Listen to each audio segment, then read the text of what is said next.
Now, the greatest radio shows of all time. Suspense. The Shadow Node. Washington calling David Harding, counter-spy. Classic radio theater. The Great Gildersleeve. Fibber McGee and Molly. Dragnet. Gunsmoke. The Lone Ranger. Now, step back into a time machine with your host, Wyatt Cox. Good evening, friends of the Inner Sanctum. Comedy on this Thursday with episodes of the George Burns Gracie Allen Show from 1947, Jack Benny from 1955, Fred Allen from 1949, and also Amos and Andy from 1949. And we wrap it all up with an episode of Blum and Abner. That's all straight ahead. On this Sure Happy It's Thursday, 24th day of April, 114th day of the year. We have 251 days remaining till we get to 2026. The first regular newspaper in the U.S., the Boston, Massachusetts New Letter, was published on this date in 1704. Library of Congress established on this date in 1800 when President John Adams signed legislation to appropriate $5,000 to purchase such books as may be necessary for the use of Congress. That would be a little more than $126,000 today. In 1907, Hershey Park, founded by Milton S. Hershey for the exclusive use of his employees, was opened on this date in 1907. In 1913, the Woolworth Building, the skyscraper, opened in New York City. Winston Churchill, knighted by Queen Elizabeth II on this date in 1953. In 1961, Bob Dylan earned a $50 session fee for playing harmonica on Harry Belafonte's Midnight Special. It was Dylan's recording debut. American General William Westmoreland said on this date in 1967 in a news conference that the enemy had gained support in the U.S. that gives him hope that he can win politically that which he cannot win militarily. And thus the Vietnam War essentially was done. 1979, Georgia on My Mind, adopted as the official state song of Georgia, the state, a month after it was performed before a joint session of the Georgia General Assembly by Ray Charles. Operation Eagle Claw, a military operation to rescue the 53 American hostages from the U.S. Embassy in Tehran on April 24th, 1980. The operation was a failure and had a severe impact on President Jimmy Carter's re-election prospects. Equipment failure in the rescue helicopters made it necessary to end the mission. As our team was withdrawing after my order to do so, two of our American aircraft collided on the ground following a refueling operation in a remote desert location in Iran. Now, on a military level, it led to the creation of the U.S. Special Operations Command and the U.S. Army's 160th Special Operations Aviation Regiment, the Night Stalkers. Hostages were eventually released by diplomatic negotiations on January 20th, 1981, Carter's last day in office after 444 days of captivity. In 1980, Republican John Anderson withdrew from the Republican race for president and decided to run as an independent candidate, and he declared he wasn't running as a spoiler. If I thought for 1 minute that I were simply a divisive voice in this country, rather than offering an honest alternative to the American people, I would not be on this platform before you today. Anderson polled as high as 26% as an independent. Campaign gaffes caused his fortunes to fall, getting just 7% of the popular vote on Election Day and no electoral votes. The first IBM PC introduced on this date in 1981. The Hubble Space Telescope launched on this date in 1990 by the Space Shuttle Discovery. The Anti-Terrorism and Effective Death Penalty Act of 1996 introduced on this date. And in 2004, the U.S. lifted economic sanctions imposed on Libya 18 years previously as a reward for its cooperation in eliminating weapons of mass destruction. In 2005, Cardinal Joseph Ratzinger inaugurated as the 265th Pope of the Roman Catholic Church, taking the name Pope Benedict XVI. It was a different time not that long ago when in 2006, New York Mets broadcaster Keith Hernandez calling a Mets-Padres game in San Francisco after Padres catcher Mike Piazza hit a homer, and he was high-fived in the dugout. Who's the girl in the dugout? With the long hair? What's going on here? You gotta be kidding me. Well, I won't say that women belong in the kitchen, but they don't belong in the dugout. I don't think you should say that. I love you guys, you gals out there. Always have. Turned out the woman in the dugout was the massage therapist for the Padres. San Diego manager Bruce Bochy expressed displeasure for Hernandez's comments. Hernandez apologized, and, today he'd be run out of town on a rail. But nothing was done. In fact, he's still calling New York Mets games to this date. Passing away on this date in history, Bud Abbott. What have you got in that box under your arm? Abbott, I bought myself some nice green shorts. I love green shorts. Abbott, in fact, I've got a pair on right now. You dropped your package, Costello. Pick it up. Costello, you lied to me. You're not wearing green shorts. You're wearing purple. Abbott, if you had to squeeze all the way around what my shorts have to squeeze all the way around, you'd be purple, too. A good, effective straight man, always important. The sad part is after Lou Costello died, Bud Abbott tried working with a couple of people, including Candy Candido. I'm feeling mighty low. But he said, once you work with the best, you can't work with anybody else. Bud Abbott passing away on this date in 1974. Also passing away on this date, actress Louise Dressler, the wife of Edward, the Duke of Windsor, Wallace Simpson. Also, the wonderful comedian Pat Paulson. I've told a number of stories about him. It's a he was a great man. Also, singer Al Hibbler. Also, cosmetics entrepreneur Estee Lauder. And Harold Reed, the bass for the Statler Brothers, all passing away on this date in history. Birthdays on this date include the Cajun storyteller Justin Wilson. I got a friend was got a little boy cheering, not quite 7. And that little boy cheering, up until the time he's not quite 7, don't say a word. He can yell, but he don't say something. And his mama and papa, they worry, And bye. They take him to the doctor, and the doctor say that I can't find something wrong. And he hit himself in the head, say, maybe like that. But he okay. And one morning at breakfast, just before he's 7-year-old, he looked at his mama and said, Mama, this doggone toast is burned like the devil, I guarantee. Well, she do a handsprung right now. And his papa, he lose his spoke plumb. He can't say a word. And after a while, his mama says, Son, all these years you ain't never say something before. How come you ain't say something till now, huh? He say, up to now, everything been okay.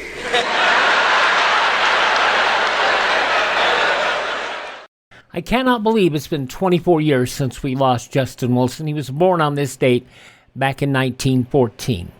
And a pro wrestler who wrestled in just about every decade he was alive.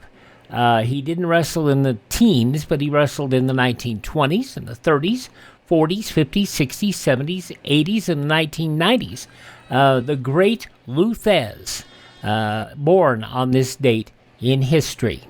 Hi, this is Jeff Foxworthy. It is now time for the birthday announcements. The following people are now officially older than dirt. Actress Shirley MacLaine, 91. Today, Barbara Streisand, 83. From Talk Radio, Law & Order, Criminal Intent, Eric Bogosian is 72. Cedric the Entertainer, 61. Faith on Days of Our Lives, and also from the OC, Melinda Clark, 56. From Lost and Once Upon a Time, Rebecca Mader is 48. Kelly Clarkson, 43, and the son of Dennis Quaid and Meg Ryan. He was Marvel in The Hunger Games. Jack Quaid is 33.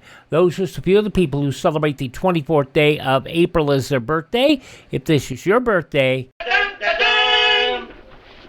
We baked you a birthday cake. If you get a tummy ache and you moan and groan and woe, don't forget we told you so. Happy birthday! Happy birthday! Make a wish, dear, and blow out the candles.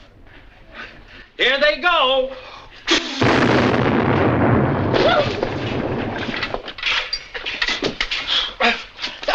And up next, George Burns and Gracie Allen as Classic Radio Theater with Wyatt Cox continues.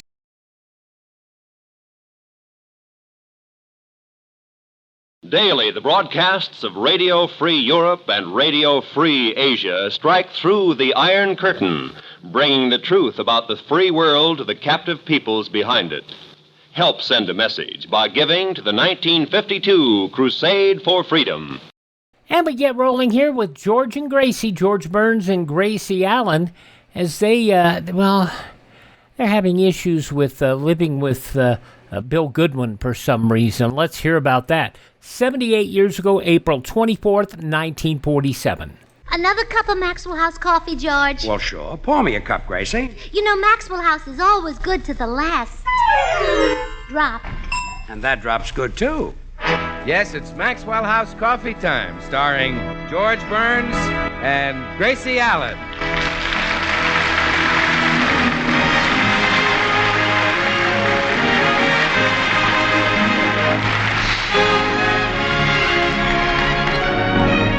With yours truly, Bill Goodwin. The music of Meredith Wilson and his orchestra. Our happy postman, Mel Blanc, and Doris Singleton. For your Thursday night comedy enjoyment, it's George and Gracie. And for your everyday coffee drinking enjoyment, it's Maxwell House, the coffee that's always good to the last drop.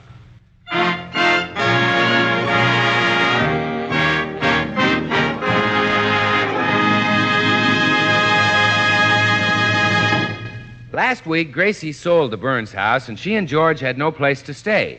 But then a very exciting and wonderful thing happened. They were invited to stay at the home of a movie star, one of Hollywood's handsomest and most talented young actors.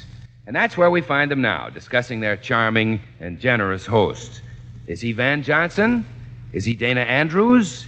Is he Cary Grant? Listen. It's nice here at Bill Goodwin's house.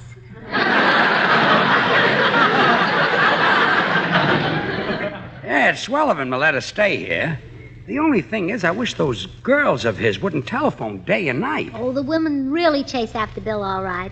Reminds me of your younger days, George. Oh, go. Well, on the very day we got married, a woman was chasing after you. Who was she? My mother. and if she caught you, I'd be a widow. Oh, yes, I forgot about that. I wonder what's the secret of Bill's success with women. Well, he's good-looking and he knows it. Have you seen the pictures in his den? No. Well, you should see what's written on them. To big, beautiful Bill. Well. To Bill from one who worships him. What do you know? To Bill 6 feet of dynamite. Holy smoke. Who wrote that stuff? Bill.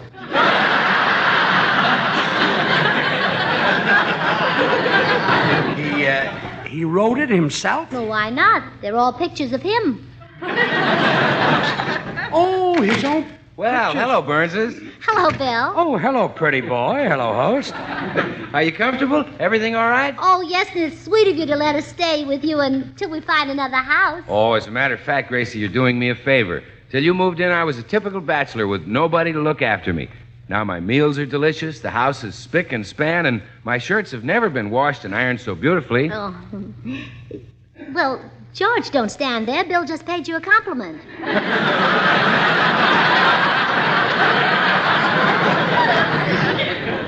I take a bow, only my back hurts from ironing. Well, there's another one of your girls calling, Bill. Well, would you answer it, George? It might be some girl I don't want to talk to. Okay. Hello? No, this isn't Dimples. It's a friend of his. Who's calling? She says she's the redhead, Bill. Well, which redhead? Narrow it down. Oh, brother. Which redhead are you, miss? She says it's the redhead you kissed last night. Well, narrow it down. Where were we when I kissed her? Where were you when he kissed you? Griffith Park, Bill. Well, narrow it down. The northern end or the southern end? which end of the park? Bill, it's the redhead you kissed in the northern end of Griffith Park last night. What time? What time, Red? 6 o'clock. A.M. or P.M.? That does it. Goodbye, Red. Oh, my goodness, Bill, you've got lots of girls. Oh, yeah, Gracie. They flock around me like moths. I ought to get myself cedar lined. No. I'm glad you're popular with women, though. It makes it very convenient for me. Convenient for you? Mm-hmm. When I need hairpins, I just move the cushions on the divan. Oh, you're kidding, Gracie. When girls visit me here, we never do anything that'd make them lose a hairpin. Well, I might believe you, Bill, but I found a book that one of your girlfriends left here. A book? Mm-hmm. What was it called? How to Break 1,000 Wrestling Holes. So that's how Mabel got away. Oh, would you mind catching the phone again, George? Okay. Hello? No, this isn't Dreamboat. Who's calling? It's Miss Watson, Bill. What does she want? What do you want, Miss Watson? She wants to know if she can have a date with you tonight. That's silly, Dave. She knows darn well she can't have one till October. October? Yeah, I date my girls alphabetically, and I'm only up to the L's. Murder. Sorry, Miss Watson. No date. He can do what? Oh, I doubt it.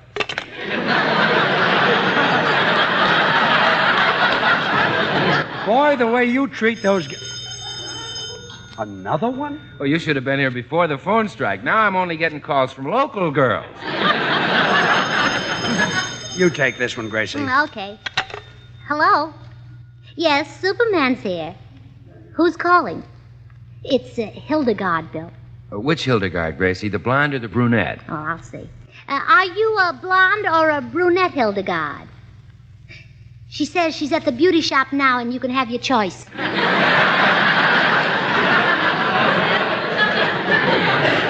I don't want to talk to her, Gracie. Tell her I'm engaged. He's engaged, Hildegard. She says she knows it. She's the one you're engaged to. Oh, that Hildegard. Hang up on her. He's busy now. Oh, okay. Suit yourself. She says she's coming over here. Women, nothing but women. I'm sick of them. I'm going out. Oh. Well, if we want to reach you, Bill, where will you be? The usual place, stage door at Earl Carroll's. So long, folks. Bill, wait a minute. Let me give you a little advice before you go. Settle down and get married. Why? That single life is no good. First, you're kissing a redhead in Griffith Park. Then you're necking with some blonde. Then a brunette has got her arms around you. Then... Hey, that's... George!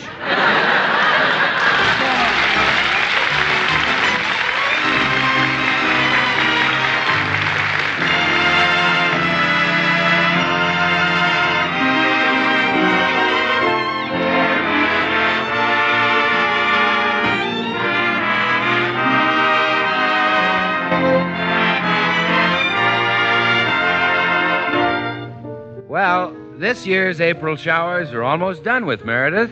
That they are, Bill. And if it hasn't exactly been raining violets, well, the cherry blossoms are back in bloom on the banks of the Potomac, and the grass is growing green across the land. Spring fever sets in round about now. The days grow longer, and you start to think of gardening and golf. Winter's finally done with, and gladder times are on their way. That's the great and never-failing promise that April has brought again to our American scene. Makes me think of all the pleasure Maxwell House coffee brings to the American scene. Here in America, we love coffee. It's our national drink. And it's a fact worth noting that today, more people buy and enjoy Maxwell House than any other brand of coffee at any price. It's Maxwell House wherever you go. Flavor explains this overwhelming preference, that good to the last drop Maxwell House flavor that results from the skillful blending of these carefully selected Latin American coffees. Manizales for mellowness.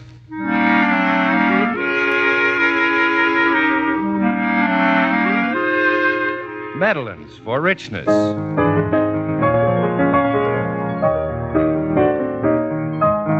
Other choice coffees for vigor. And Bucaramangas for full body.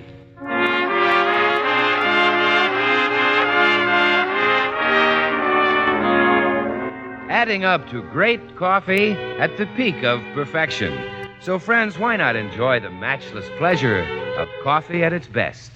It's yours for just a fraction of a penny more per cup than you'd pay for the cheapest coffee sold. Ask for Maxwell House. Always good to the last drop.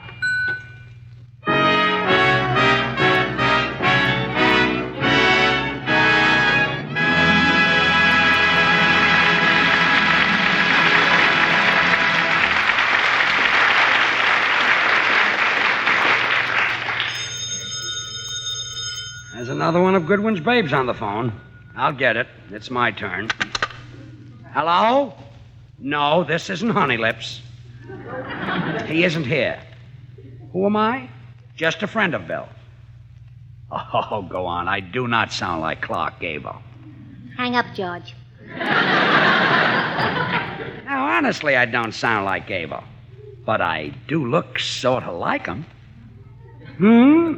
George, hang up. Now, you guess who I am. How old am I? Oh, 30-odd years. You forgot to tell her about the 30 even years. Oh, I'm kind of tall, kind of dark. You're also kind of married. Hang up. No, I'm not Gregory Peck.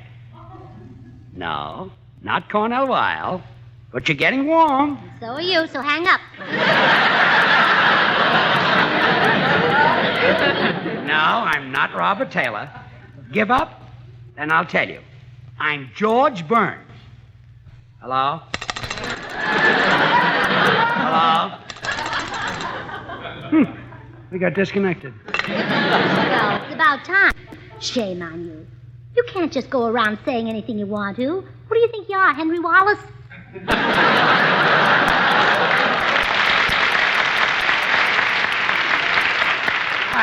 I was only being polite. Someone at the front door. Well, I'll answer it. You go in the den and write, I am a married man 50 times. Come in. Where is he? Where is that two-timing wolf? I sent him in the den. You mean Bill Goodwin? Oh, he's out. Well, I've got to see him right away. I'm Hildegard. Where's your piano? No, not that one. I'm Bill's fiancé, and I'm here to break off our engagement. Oh, well, I can handle that for you. Here, fill out this form. Oh, Bill has a regular printed form for breaking off engagements? Yes. And I better order some more. We're down to the last 50. Oh, well, okay, I'll fill it out. And then sign this receipt, and I'll return the engagement ring you gave him. There you are. He keeps the ring right in this drawer. I'll empty it.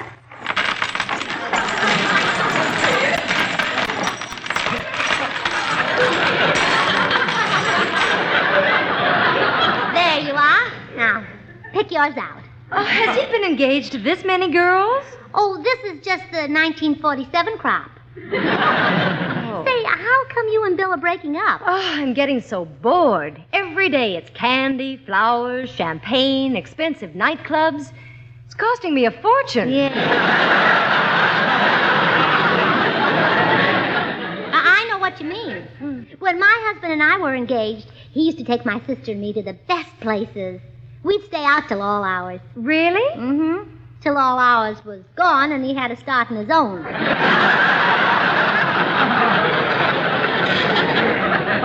Well, why is it that the good-looking men are always broke? It's the old fuddy-duddies that are rich. The older and more broken down they are, the more money they've got. Say, Gracie. Now, there's a guy who must be loaded.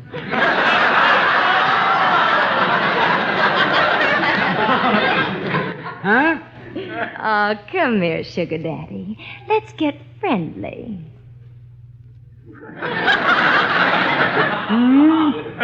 George, you pop your eyes right back into your head. Come on, honey. Let's get acquainted. You know, Bill's often spoken of his rich father. He's not Bill's father. He's my husband. You mean you're married to this rich old fuddy-duddy? He's not a rich old fuddy-duddy. He's practically broke. Now, you get out of here and leave him alone, you wolfette. Okay. You saw him first. What a shock that must have been. Well, goodbye. Goodbye. Oh, start packing our things, George, and getting you out of this harem. Yeah, but we've got no place to go. You sold our house. Well, we'll move in with Meredith Wilson. There are no girls around his place. He's too bashful. I heard that Meredith was engaged to the cashier at the drugstore. Oh, that was a misunderstanding. One night, as he was reaching for his change, he touched her hand and he thought he had to marry her.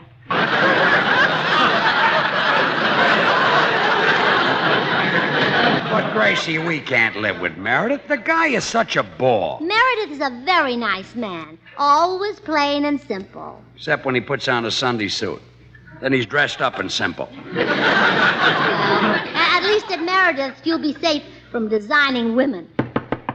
Oh, it's probably another one now. Now, you stand back. I'll open the door. Hello, sugar lump. Why, Mr. Postman. Oh. Excuse me, Mrs. Burns. I thought you were one of Mr. Goodwin's girlfriends. I forgot you and Mr. Burns were staying here. Oh, well, we won't be for long. Why not? Oh, one of Mr. Goodwin's sugar lumps melted all over my husband. Aha, jealousy. The green-eyed monster has been aroused. Yeah, and he can just be calm. He's married to me. Oh, when I said the green-eyed monster, I meant... Well, what do you know? It fits either way. Now, anyway, we've got to find a less dangerous place to stay. I think we'll move in with Meredith Wilson. Why don't you come to my house? I'll fix up the spare room and you can move in next week. It might be dangerous at your house, too. Suppose your wife falls in love with my husband and decides to leave you. Do you think that might happen? Well, it might. Then move in today. Now, Mr. Postman, you wouldn't want to lose your wife. You've been married to her for such a long time. Yes. 15 years ago, I embarked upon the sea of matrimony. Boy, am I seasick.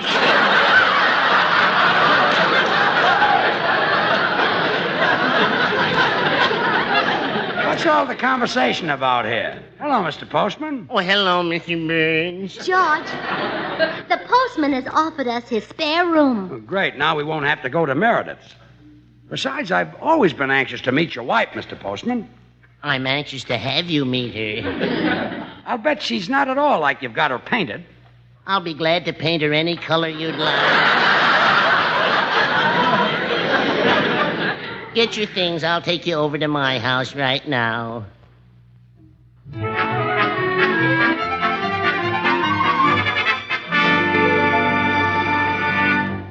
Well, here's my house. Mr. Postman, maybe you should have telephoned your wife and asked her permission before you brought us over. Nuts to that. I'll just go in and tell her you're going to stay here, and if she don't like it, she can lump it. You wait here on the porch. Gee, guess that's a lot of baloney about his wife bossing him. This is the place we're going to stay.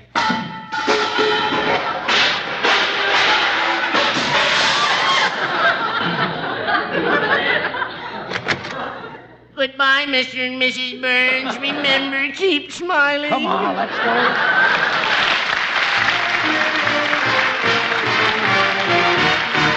Meredith Wilson and Linda.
Gracie, why did you have to sell our house? Oh, dear, stop complaining.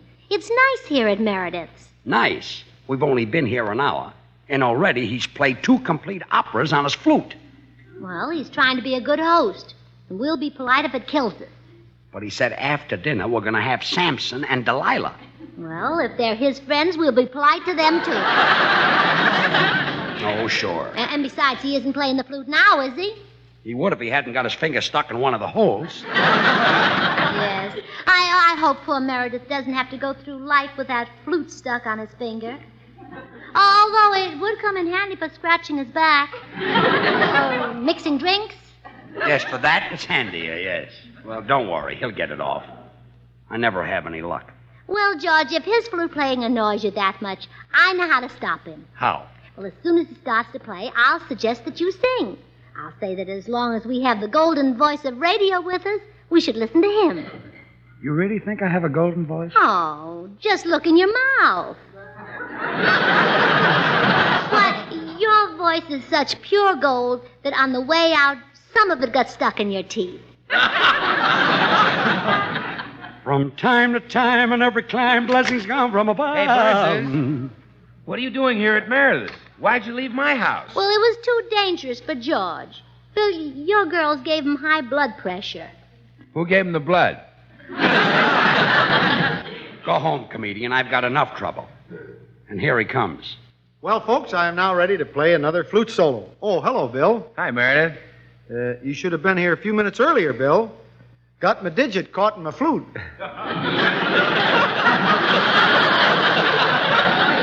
I'm sorry I missed that.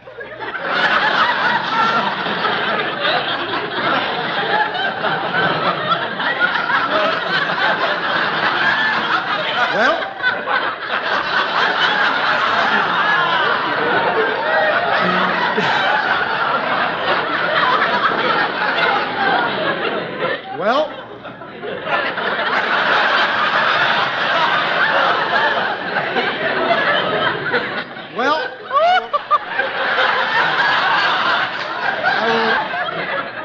I will now render Iowa, which I composed and lived in for a number of years. Oh, Meredith, I just had a thought.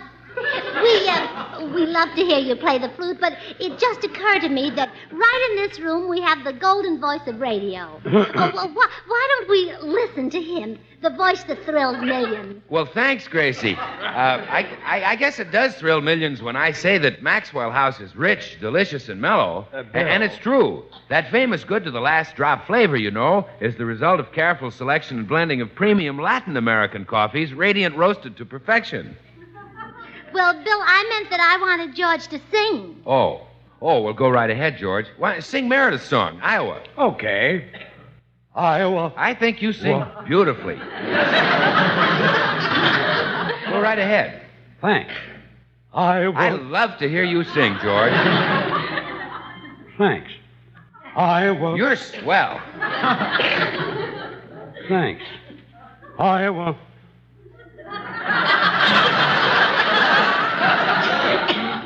Iowa. Why, you're in a class by yourself, George. Just as Maxwell House Coffee is in a class by itself, with more than 1,000 brands to choose from, more people buy and enjoy Maxwell House than any other brand of coffee in the world, at any price. Sing some more, George. Iowa, it's a wonderful place.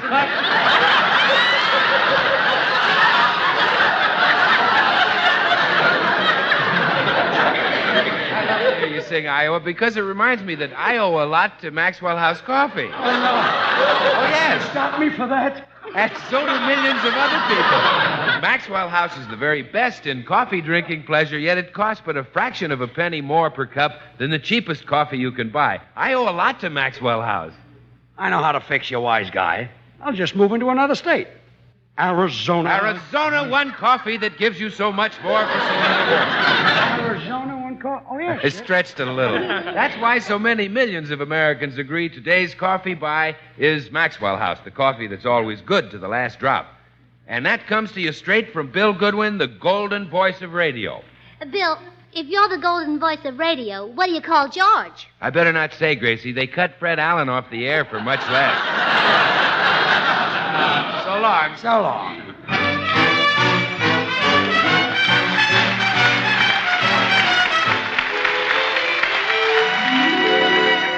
Gracie, we've got to find another place to live. Meredith is killing us with hospitality. Well, he stopped playing the flute. Sure, but now he's pouring gallons of sour lemonade down us. And you make me drink most of it. Well, that's to keep from hurting Meredith's feelings. Nobody could swallow that lemonade without wrinkling up his face. And on you, the new wrinkles get sort of lost in the crowd. Thanks. You took a few glasses of the stuff. How did you manage to get it down? Oh, well, I'll let you in on a little secret.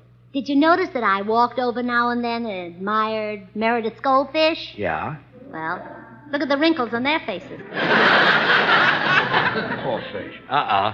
Here comes Mr. Schmo. Well, here I am with some more lemonade. Would you care for another glass, George? No, Meredith, thanks, but I... Oh, of course you would. And how about you, Gracie? Oh, I'd love it. Say, Meredith, those are awfully cute goldfish in that bowl. I think I'll go aren't over... they cute? I think I'll go over and take another look at them. Should have talked faster. Well, drink up, George. Okay. Oh. I hate to say this, George, but you seem to have several new wrinkles in your face. I wouldn't be surprised. Well, what can I do to entertain you? Not a thing, Meredith. I have it. I'll show you the pictures of my family album. Care to see them, Gracie? Love to, Meredith. I'm kind of embarrassed about this first picture. It's me at the age of 2 months lying on the floor with no clothes on. Oh, how cute. I wish I had a picture like this of George. Dear, if I get a camera, would you should pose... say no.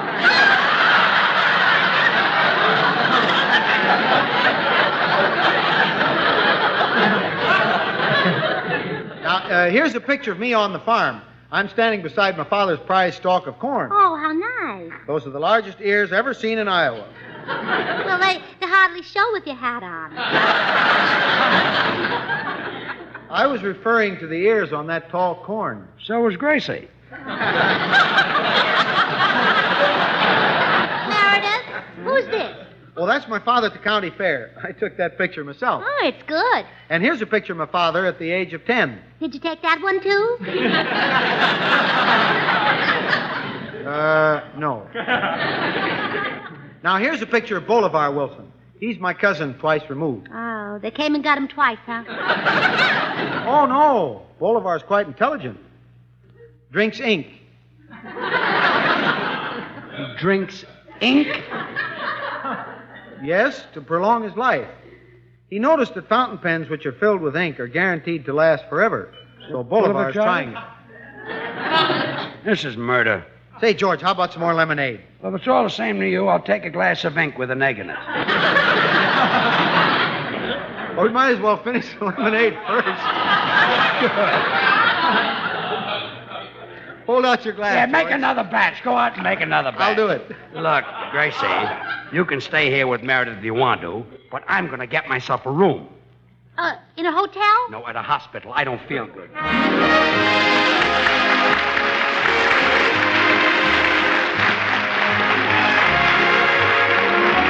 Join us again next week when we'll all be back. George Burns, Gracie Allen, Meredith Wilson and his orchestra, yours truly, Bill Goodwin. And now, an important announcement. Daylight saving time starts this Sunday. If your community changes to daylight time, you'll hear George and Gracie next week at this same hour. If your community does not change to daylight time, listen next week 1 hour earlier. If in doubt, check your local paper. And now, stay tuned in for Noah Webster Says, which follows immediately over most of these stations. Breakfast fuss? Miss your bus? Don't cuss. Get Instant Maxwell House. It's instant, it's new. It's good to the last drop, too. Yes, trust Maxwell House to make a better instant coffee. True coffee flavor, true coffee aroma, because it's all coffee made from America's favorite, the famous Maxwell House blend. And thrifty. A jar of Instant Maxwell House makes fully as much as a pound of regular coffee. Ask for Instant Maxwell House. Rich, satisfying, good to the last drop. And from 78 years ago, April 24th, 1947, George Burns and Gracie Allen on Classic Radio Theater with Wyatt Cox. Up next, well, Jack Benny.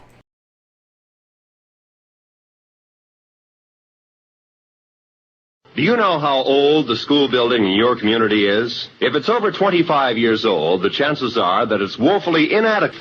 Join with the groups in your community working for better school conditions. Remember, better schools build a stronger America. We continue now with more classic radio theater and an episode of the Jack Benny program from their final season, April 24th, 1955, 70 years ago. The Jack Benny program, transcribed and presented by Lucky Strike, the cigarette that tastes better. This is Don Wilson, friends, and I certainly agree there's no time like right now to light up a Lucky and find out firsthand what real deep-down smoking enjoyment is. I mean the enjoyment that comes from better taste, because the Lucky tastes better every time. And the reasons why are world famous. First of all, LSMFT, Lucky Strike means fine tobacco. So fine, so light, so mild, it just naturally tastes better. And then something very important happens to Lucky's fine tobacco. It's toasted. It's toasted as the famous Lucky Strike process that brings Lucky's naturally good-tasting tobacco to its peak of flavor. Tones it up to make it taste even better, cleaner, fresher, smoother. So right now, while the show gets underway, or whenever it's light-up time for you, be happy. Go Lucky. Enjoy Lucky Strike, the best-tasting cigarette you ever smoked. The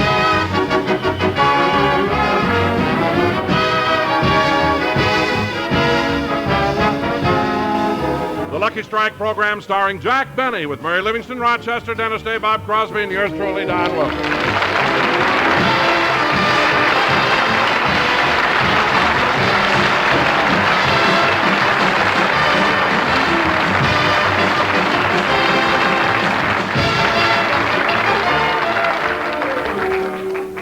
Ladies and gentlemen, once a week the Beverly Hills Beavers have a meeting to discuss matters pertaining to the good and welfare of the club. As we look in on them now, one of their meetings is in progress. Now, the motion before the House is resolved that the Beavers spend their treasury consisting of $13.72 on a party. Or, instead of a party, we should put the money in the bank and save it. We will first hear arguments in favor of having the party. You, Joey, may have the floor. I think we should have the party because they're fun. We all had a good time at our last party. Yeah, but at this one, let's not have any girls. What are you talking about, Jimmy? At the last party, the way you carried on with Kathy... She did all the carrying on, Harry. I wanted to sit with the rest of you fellows. But Kathy led me into a dark corner where the lights were low. Gee, what happened? She ate my ice cream.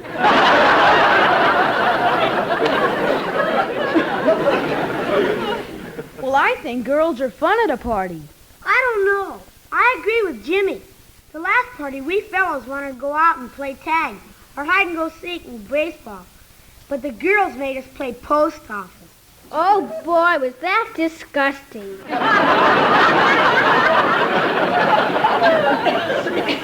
Look, fellas, let's decide first whether we're going to have the party or save the money. Then we can decide whether we want to have girls or not. But if we want the party, what are we going to have to eat? Oh, the usual thing. Popcorn, Cracker Jack, O. Henry bars, peanuts, chocolate caramels, popsicles, jelly apples, Dad's old-fashioned root beer, marshmallows, and ice cream. What do we have for dessert?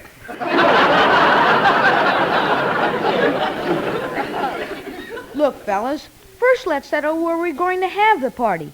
Then we'll discuss the details. We have heard discussion in favor of spending the money in our treasury on a party. Now we will hear from the other side. Well, I think...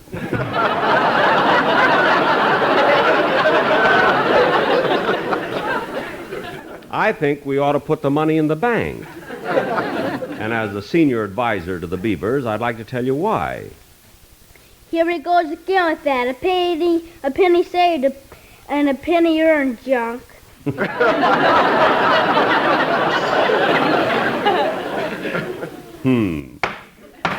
Order, please, while we listen to Mr. Benny. Fellow Beavers...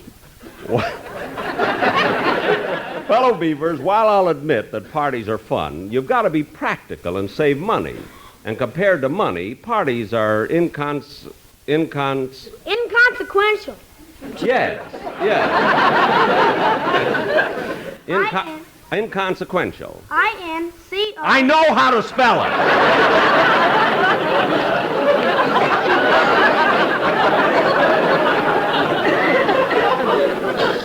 Now, look, kids, don't get me wrong. I enjoy a good time, too. I was young once myself.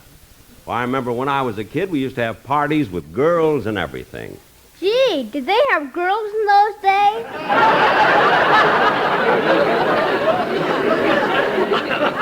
Certainly.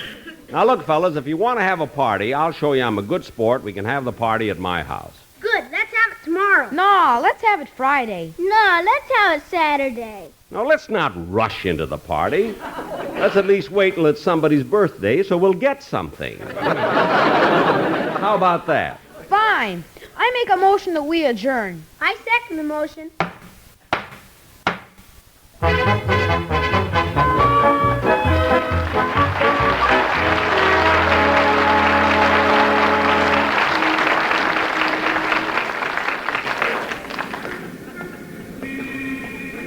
Ah, gee, it's a nice day. I'm glad we got the meeting over early so I could walk home. I love walking through Beverly Hills. Everything's so classy. Oh, there's Howard Hughes's house. So high it looks like it has snow on the roof. I wonder how much those ermine shingles cost. I think I'll take a shortcut home and walk by this bridle path. Gee, the boys were cute today discussing the party. I'll never forget the first party I ever attended when I was a kid. I met a girl there named Betsy, and boy, did I have a crush on her. And after that party, I never saw Betsy again. I understand she was busy making a flag or something.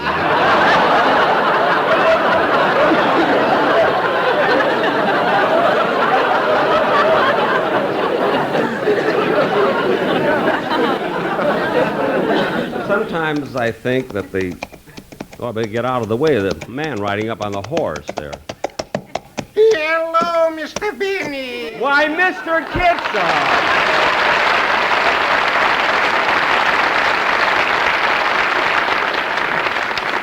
Mr. Kitzel, what are you doing on that horse? Oh, this I do occasionally for the exercise. Well, it seems a pleasant way of working out. Working out, yes. Pleasant, no? Why? What do you mean? Well, when the horse is going down, I'm going up.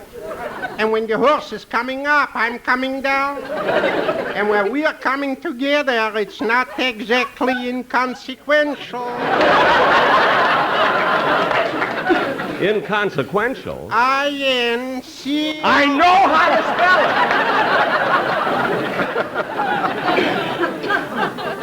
Look, Mr. Kitzel, is this your horse? No, I'm renting him occasionally from a riding academy, but he's a very... Easy, steady, Mendel.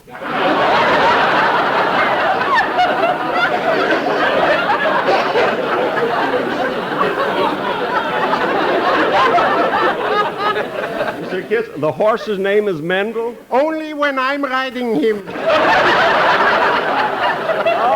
Oh, I see. Now, like I started to tell you, he's a very smart horse. You know, he's been on television, in movies, everything. Oh, he does many tricks. Just ask him, Mr. Benny, ask him how much is 2 and 2.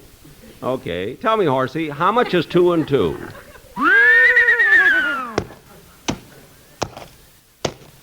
Gee, that's wonderful. He really is a smart horse. Oh, yeah. He earns about $15,000 a year. Say, that ain't hay. To him it is.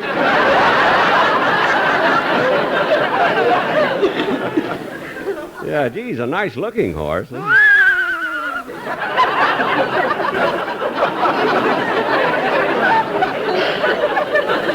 First time I've ever seen a horse with a mustache.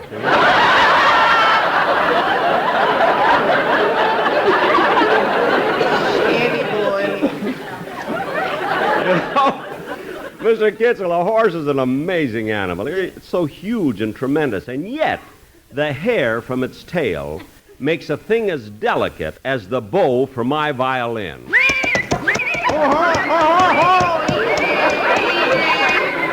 Steady, boy. He didn't mean you personally.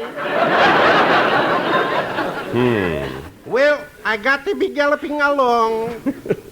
Okay. It was nice seeing you again, Mr. Kitzel. Likewise, I'm sure. Goodbye. Goodbye. Hi-ho, Mendel. Away!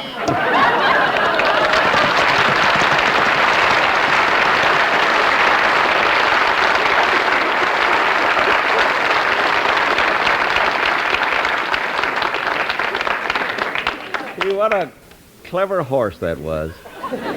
Who'd ever think that Mel Blanc could count up to 4? Well, I better be getting home.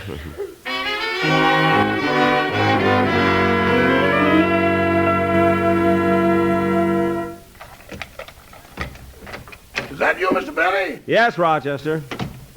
Any mail or phone calls? Both. We got a bill from the phone company. A bill from the phone company? Yeah, for the month of May. But this is only April. It's for 1954. We paid that in August. That was 1952. What happened in 1953? They took the phone out. What? That's the year we used carrier pigeons. Oh, yes. But I had to stop that. Everybody in Pershing Square knew my business.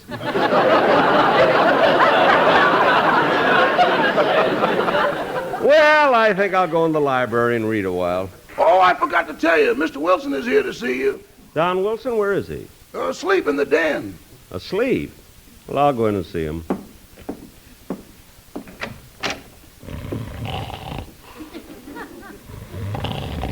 Look at him lying there. It's the only room I've ever seen with wall-to-wall flab.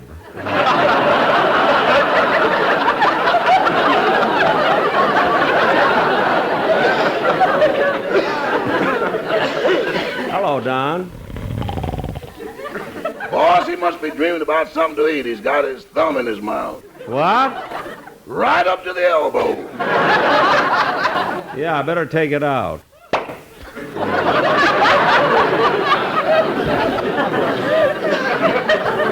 Yeah, I wonder what he's dreaming about now. Look at that smile on his face. Oh, Ava. Oh, Marilyn. Oh, Lana. Oh, the chubby little rascal. Look what he's dreaming about. You girls are so beautiful, I can't help noticing your hands. Hands? Gosh, the way you hold those Lucky Strikes. Commercial. Can't he even dream sustaining? For heaven's sake. LS. MFT. LS. MFT. Lucky Strike means fine tobacco. Gee, listen to that. And Lucky Strikes are toasted, too. I've never seen anyone sleep with such a happy-go-lucky smile. You know, Rochester, dreams are funny. Did I tell you about the one I had last night? No, what was it? What a dream. You know, I dreamt I was shipwrecked on a desert island. Huh? And on this island, there was nothing but girls. Hundreds of the most beautiful girls you've ever seen. Uh-huh. What a dream. They formed a circle and danced around me, made me their king. Then night came. And what happened? Suddenly a sign flashed on saying, "Please stand by. Our picture has been temporarily interrupted." I don't know, when I dream about cowboys, I always finish them. Oh, well. Want me to answer the phone, Mr. Benny? Yes, please, Rochester. Mr. Benny's residence. Hello, Rochester. I'd like to speak to Mr. Benny. This is Sammy the drummer. Just a second. Oh, Mr. Benny, it's for you. It's Sammy the drummer from your orchestra.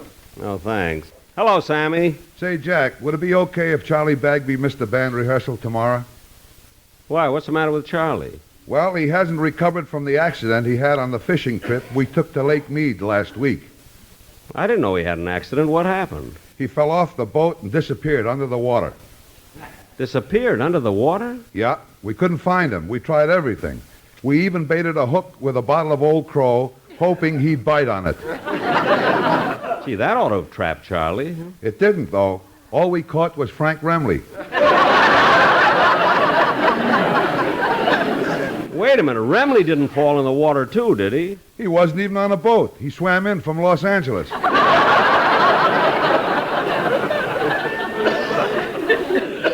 I knew he could do it. It's wonderful to see Frankie do the Australian crawl across the Mojave Desert. Well, we'll try to rehearse without Bagby. So long, Sammy. Goodbye. Oh, by the way, Jack, I want to thank you for lending me that thing the other night. Oh, that's all right, Sammy. The next time, don't part it in the middle, you know.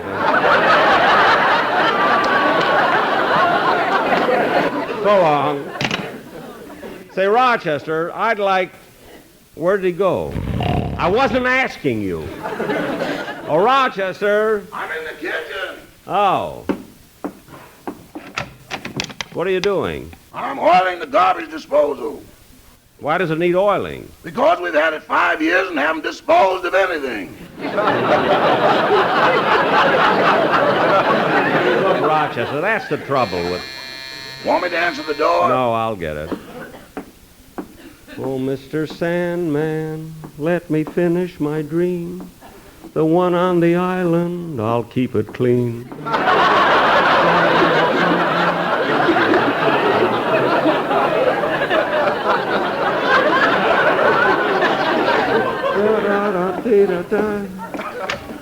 Oh, hello, Mr. Benny. Oh, hello, Dennis. Come on in. How you feeling, kid? Fine. I came over to ask you a favor. A favor? Yeah, I'm on my way to buy a new suit, and I thought maybe you'd help me pick one out. Dennis, you're a grown man. Surely you ought to know how to pick out a suit for yourself. Well, I don't. You don't? Haven't you ever bought a new suit before? Not since I worked for you. Now, wait a minute, Dennis. I pay you a good salary. What do you do with your money? Oh, I've been saving it for a rainy day. What? In California, that can break you. Look, Dennis. Last January, I had to float alone. Now, cut that! And stop with those jokes about rain in California. We need rain. If it didn't rain in California, what would happen to the crops? What are you growing this year? Rice. Now, dry your feet and let me hear the song you're going to do on the show Sunday. Yes, sir. Come on, you can accompany yourself on the piano in the den. Hey, when did you get that big overstuffed sofa? That's Don Wilson. Now go ahead and sing, will you?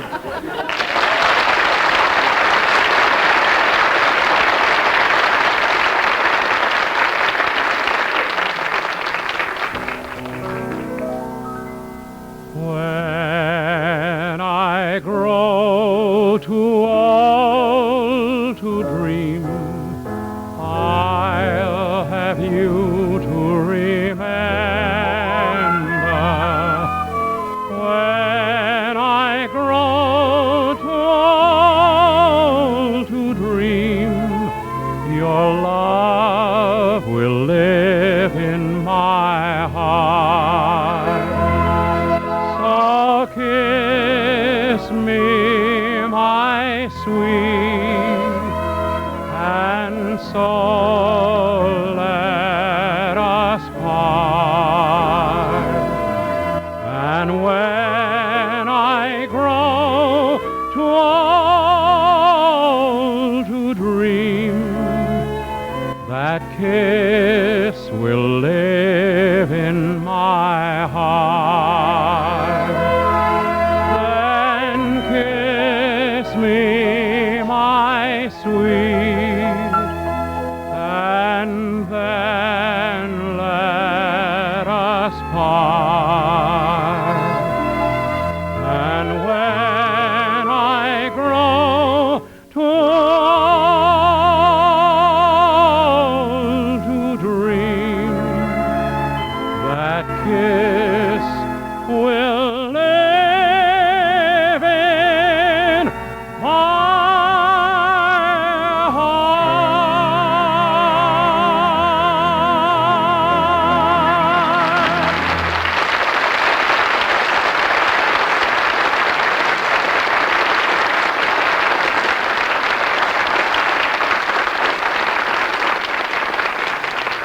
Dennis, that was very, very good. A lot you know about singing. Oh, be quiet. I thought it was good, too. Oh, Don, you're awake. No, Don, I can't understand why you came over to my house to sleep. Well, Jack, that was really an accident. I came about something else. Oh, what was it? Well, I read something in one of the trade papers that might interest you. 20th Century Fox is making a big CinemaScope picture, and they're looking for someone... A leading man? No. A leading man? No, a leading Jack. man? No, a leading Jack, man? Jack, they've a leading already man? got a leading man. Oh. They wanted me, but I didn't have a new suit. Dennis, stop, will you? Well, here, Jack, I brought the column over with me. You can read it yourself. Let's see. Production is being held up on one of Fox's epics because the time of the picture is the early 20s and they are unable to locate a very vital prop, a 1923 Maxwell. Mr. Zanuck will pay handsomely to anyone who can supply such a car. Oh, boy, that's the model I have, a late 1923 Maxwell. Am I in luck? What are you going to do? I'm going right over there with my car.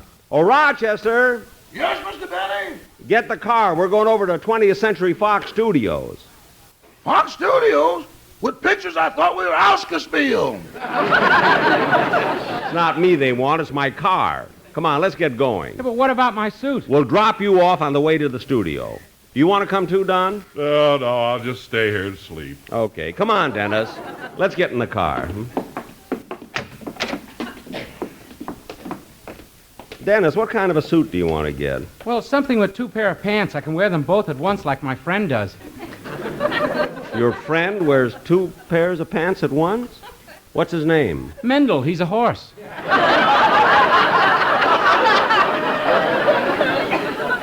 Oh, yes, I met him this afternoon. He counts better than I do. I know.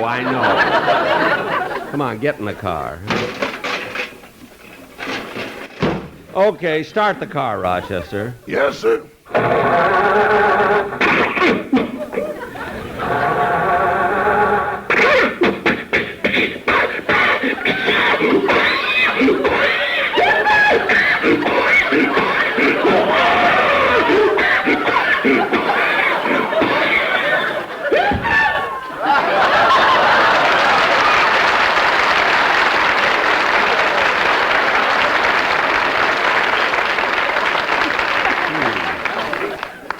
I wonder if this causes smog or if smog causes this.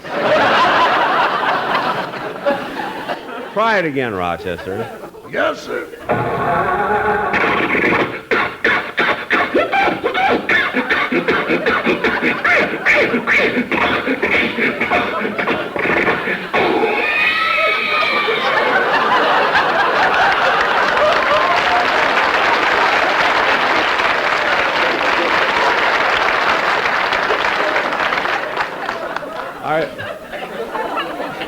I wonder why it won't start.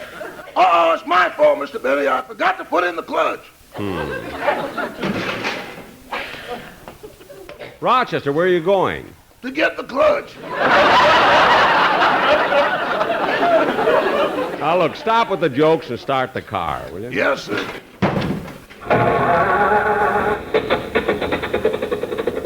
There, it's going. Now turn here, Rochester, then go straight down to Pico. Yes, sir. Well, say, Mr. Benny, look behind you. There's a kid on a bicycle hanging on the car, hitching a ride. What? Look, Sonny, that's the most dangerous thing anyone can do.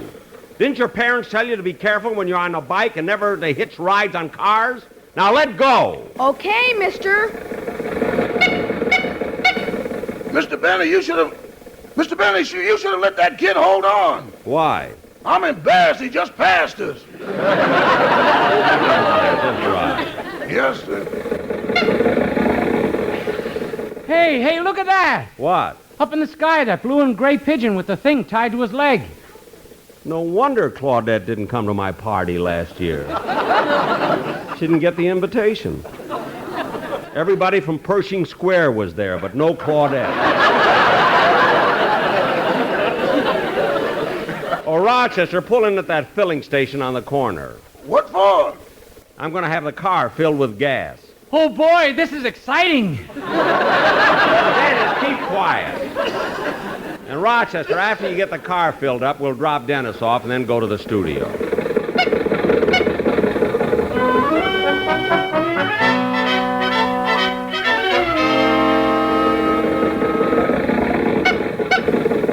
Gee, boss, the gateman let us drive right into the studio with the car. Yeah, he said he'd phoned the producer, Mr. Kearns, to tell him we were coming. That must be him over there signaling us to stop.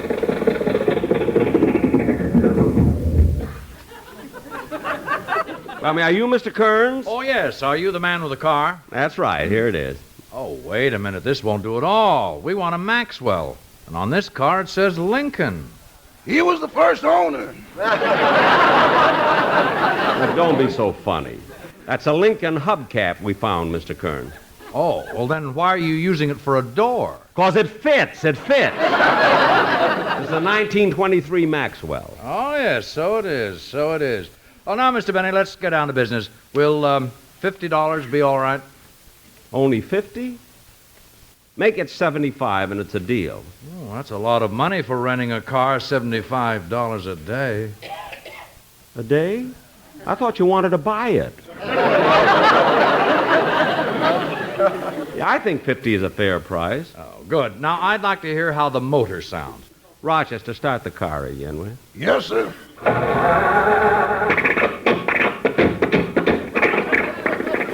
right, that's good. By the way, Mr. Kearns, what are you going to use my car for? Well, when the picture opens, we see a shot of this car driving down the street, and Marilyn Monroe is sitting in it. Marilyn Monroe?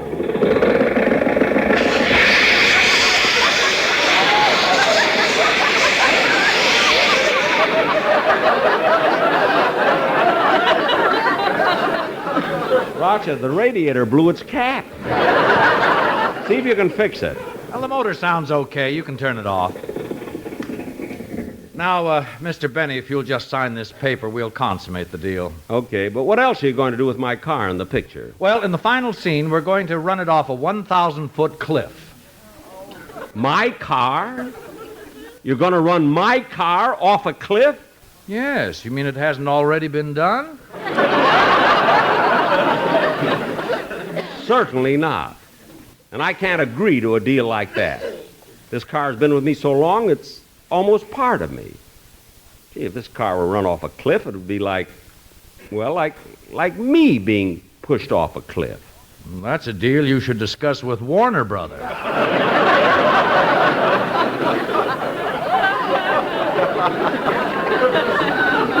Well, your deal might not be too bad. I think that I might consider... Jack! Oh, gosh, I've looked all over for you. Why, Don? Claudette Colbert got your invitation. She'll be at your party Saturday. Well, what do you know? The pigeon finally made it. If he gets back in time, we'll have squab.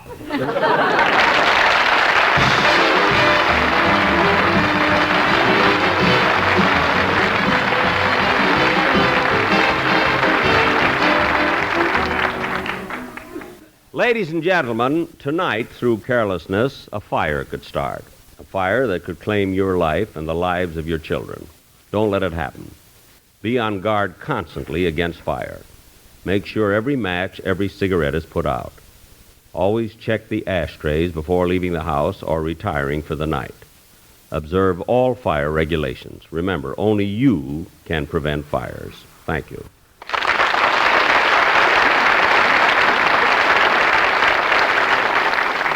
Jack will be back in just a minute, but right now, here's a suggestion for you. It's a grand idea for a pleasant Sunday evening at home, or any time at all when you want to enjoy a really great cigarette. Just lean back and light up a Lucky. Because every Lucky you light is sure to give you better taste. And here's why.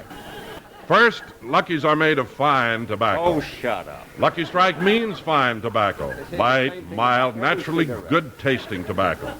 And then that tobacco is toasted. What do you do, eat it? It's toasted is the famous Lucky Strike process that tones up Lucky's fine tobacco. Said it. Brings it to its peak of flavor. Makes it taste even better. Oh, my cleaner, goodness. fresher, I wouldn't be smoother. without it. So right now, friends, or any time at all, when it's light-up time for you, make it a Lucky. The best-tasting cigarette you ever smoked.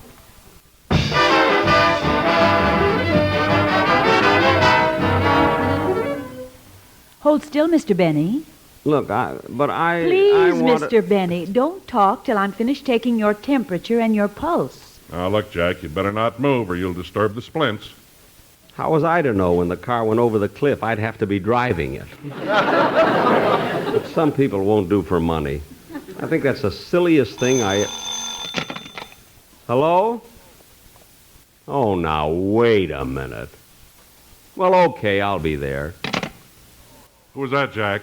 Fox Studios. Tomorrow I do retakes. Good night, folks.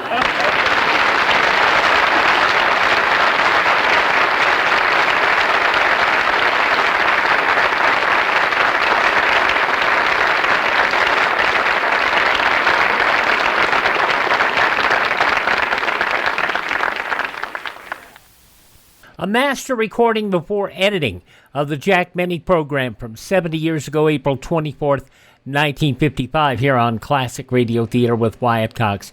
Comedy again tomorrow with the Charlie McCarthy Show and Fibber McGee, The Great Gildersleeve from 1943. Groucho Marx and You Bet Your Life, Ozzie and Harriet, and The Couple Next Door. And then we'll have coming up on Saturday, My Friend Irma, The Aldrich Family, Fibber and Molly, My Son Jeep, and Can You Imagine That? On Monday's show, we get back to drama with Suspense, The Diary of Sophronia Winters, starring Agnes Moorehead, the First Lady of Suspense, Jack Webb in Dragnet, Lights Out, and The Hall of Fantasy. More coming up straight ahead here on Classic Radio Theater.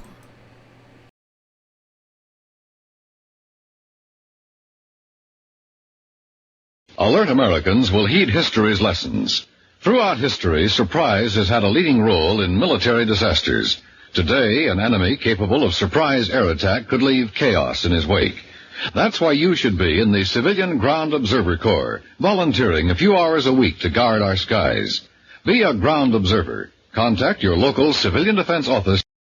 We continue now on Classic Radio Theater with Wyatt Cox with an episode of Fred Allen, going back 76 years, April 24th, 1949, and the Mad Doctor of Downing Street with his guest, Basil Rathbone.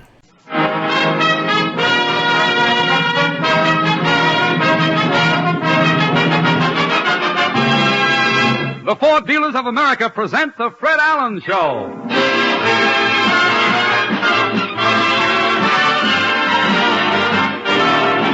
The Fred Allen Show with Fred's guest, Basil Rathbone, Fulton Hoffa, Minerva Pius, Peter Donald, Parker Fenley, the DeMarco sisters, and Al Goodman and his orchestra. And this is Kenny Delmar speaking for your Ford dealer.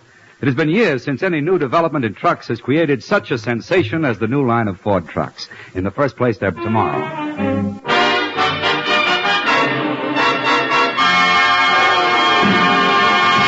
It's Sunday night again. Here comes Fred Allen and his new Ford to keep his weekly date at the corner of Main Street.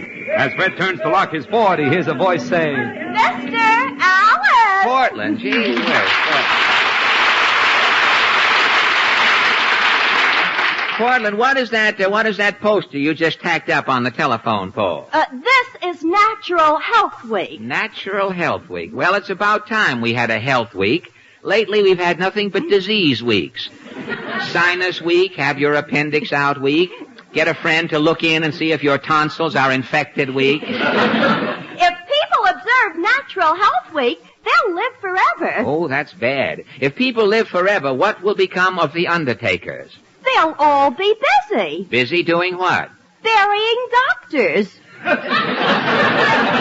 You mean if people are all healthy? The doctors will starve to death. Oh, that's ridiculous. The doctors are so rushed today, they're calling the latest sickness Virus X. They haven't even got time to think up a name for it. I read that some doctor's laboratory uptown is selling mouse milk for $10,000 a quart.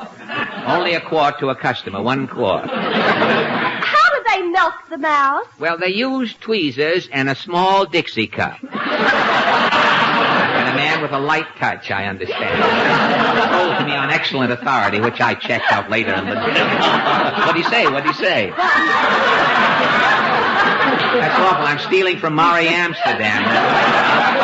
I never heard of mouse milk. Well, I tell you what, they have a mouse dairy uptown. If you pass there at sundown, just before milking time, you can hear the mice mooing in their stalls up there and chewing their junior cuds as the day comes to a close. Well, Portland, what's new this week? Billy Rose just got back from a trip round the world. Oh, I saw him in Lindy's. Happened to look under a table and he was standing there. With his hat on, too. They have high Billy, Billy spent 2 days in London and came back with a British accent. Oh, I heard when Billy Rose goes to his country home, he lives like an English gentleman. He rides to the hounds? He doesn't have to. Well, why not? With Billy Rose's money, the hounds come to him. Oh, say, the dogs are going to the Rose, eh? Well, this is getting silly, Portland. I think I'll go along and get my paper. May I come too? Oh, sure. Come on, let's take a walk down Main Street.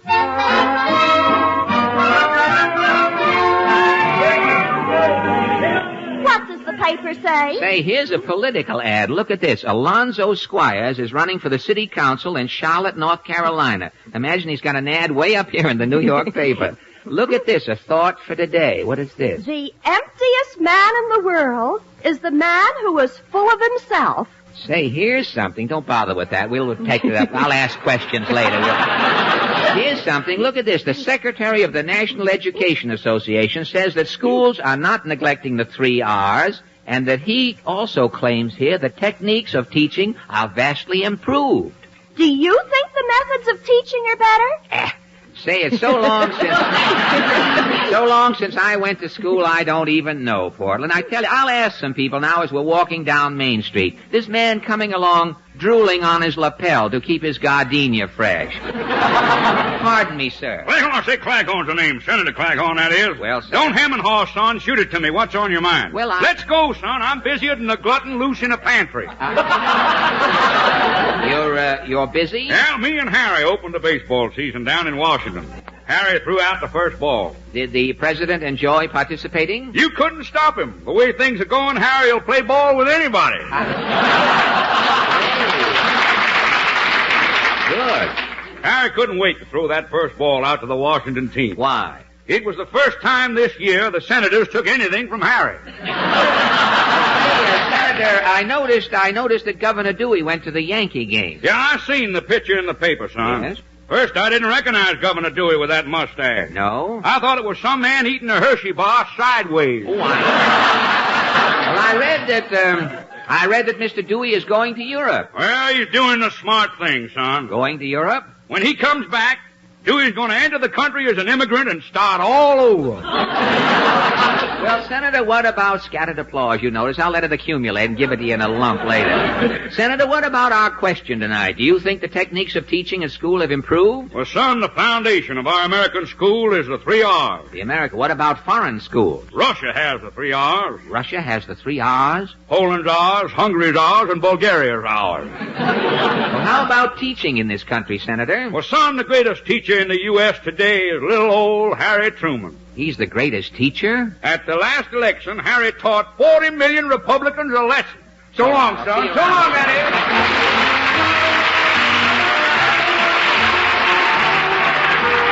Now, come on, Portland. What are you stopping for? Look at this sign. Outside the tavern? It says no parking. Let me see. No parking near tavern. This is a loading zone.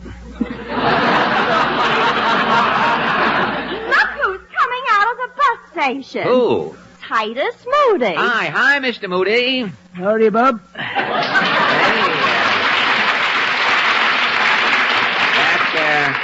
That's some suitcase you have there. Yeah, it's cellophane. A cellophane suitcase? Why, look, you can see right through it. Comes in mighty handy. Well, how? If I'm looking for something, I hold up my suitcase. Yeah?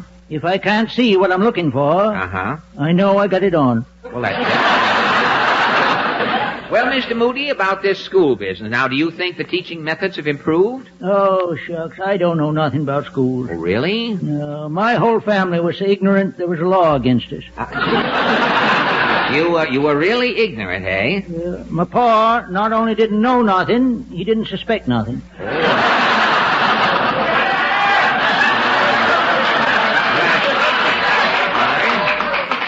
Fine. Mama, she drowned two of my brothers before she knew they was children. Hey, that's pretty bad. And my uncle, Snavely Moody. Yes? He didn't even know he was supposed to wash himself. Not till he see a cat doing it. He got the idea from the cat, eh? Every Saturday night, my uncle would sit around in front of the stove lapping himself. Well, tell me, how do you feel about learning? Why, everything depends on the teacher. I see. The little country school I went to, the teacher taught arithmetic by counting off her toes to the class. Oh, the teacher would count on her toes? She'd put her two big bare feet up on the desk. Yes. But the little toe on her right foot was missing. Well, did the missing toe bother her arithmetic teaching? Oh, it sure did. How? Till I was 40-year-old, I thought 5 and 5 was 9. So long, boy.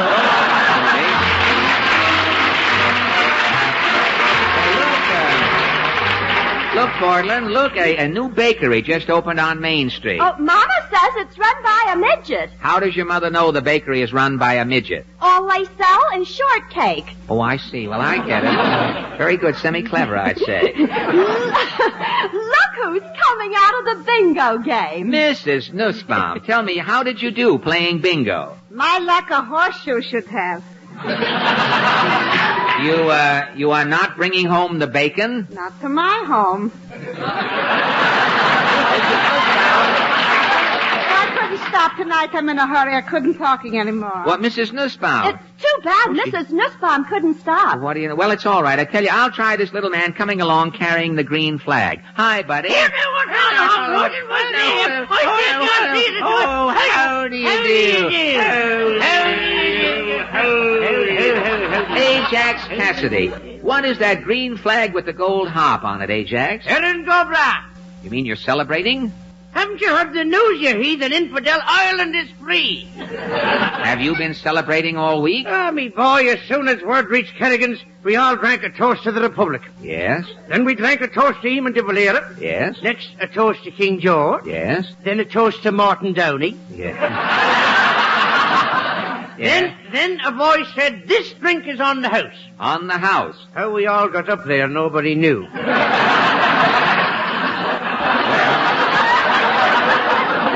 The new republic is off to a great start. Sure, now we can concentrate. Concentrate how? With the English out of Ireland, yes, we can keep the fighting among ourselves. Well, now that Ireland's free, a great injustice has been remedied. Only one injustice remains. And what is that? The greatest injustice in the world is that money is green and the Irish have so little of it. Me especially. Well, tell me, Ajax, what about schools and teaching? Me boy, to me, schools are a waste of time. How do you mean? Well, if you're born in Ireland, you only have to learn one thing. And that one thing is? How to get to America. Goodbye to you. So long, Ajax. Come on, Portland. Let's stop in the music store. I have a surprise for you tonight. A new song? Ah, yes, but this is a song with a little story. Last October, when you and I started walking down Main Street, Al Goodman wrote a few bars of music, which he called the Allen Stroll. You know the music. Well, so many people wrote to Al Goodman asking what the music was, if it was a song, that Al decided to use the few bars as a theme and compose a song. Mitchell Parrish, the man who wrote the lyrics for Stardust, has assembled the words, and tonight, for the first time, Portland, the 5 DeMarco sisters will sing the new Al Goodman, Mitchell Parrish number, Carousel of Love.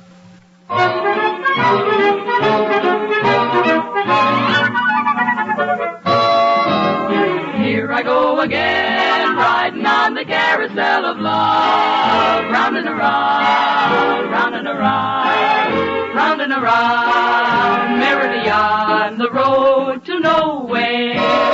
Breezes blow again, spring is here and skies are blue above.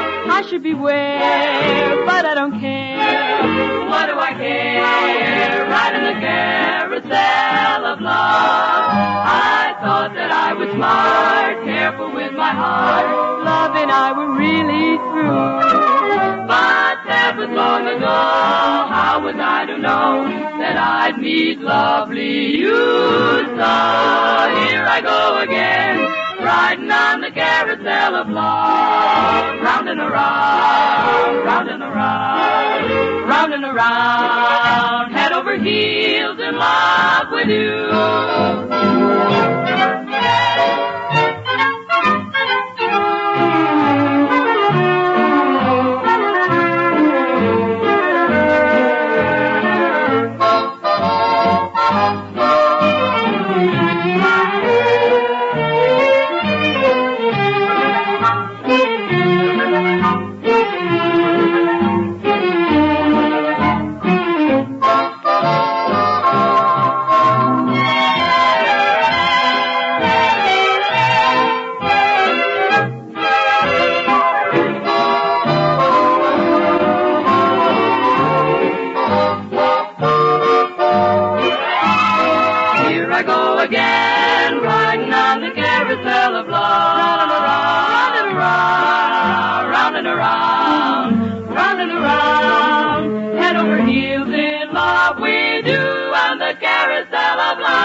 Say, wait a minute, Portland. Just wait outside the music store here. Here comes Kenny Delmar. See, there's some fellow with him. Well, hiya, Fred. Meet a friend of mine, Speedy Simpson. Speedy's the world's fastest talker. Really glad to meet you, Mr. Simpson. Thank you. Wonderful to be here. Glad to be here. How do you do, Mr. Allen? Well, I'm taking Speedy over to the Ford dealer. There's so much to say about the new Ford. I think a fast talker like Speedy can say it all and save the dealer some time.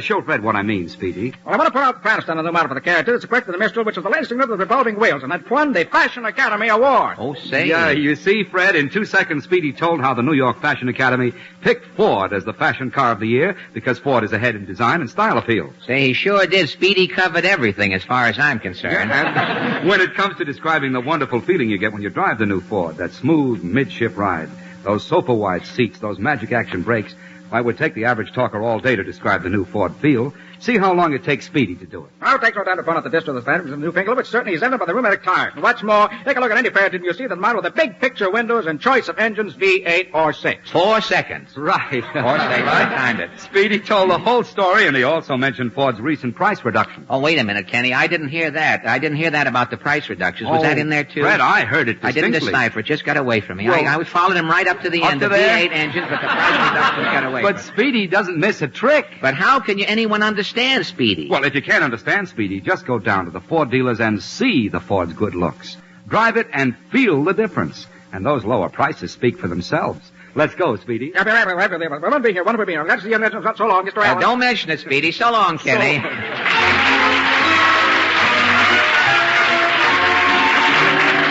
Come on, Portland. What now? Isn't this where the circus is playing? Sure is. Well, you used to know when the circus was in town. Well, not anymore. The circus carries a nail wick 2 blocks long now. Are you turning here? I have to see Mama. Oh, your mother? She's standing in line at the Radio City Music Hall. Oh, really? And I have to go every 3 hours and bring Mama something to eat. Oh, really? I heard the Red Cross was opening a small place in Well, see you next Sunday, Portland. Good night. Good night. Say, this man coming out of the bookstore looks familiar. Well, Fred Allen. Basil Rathbone.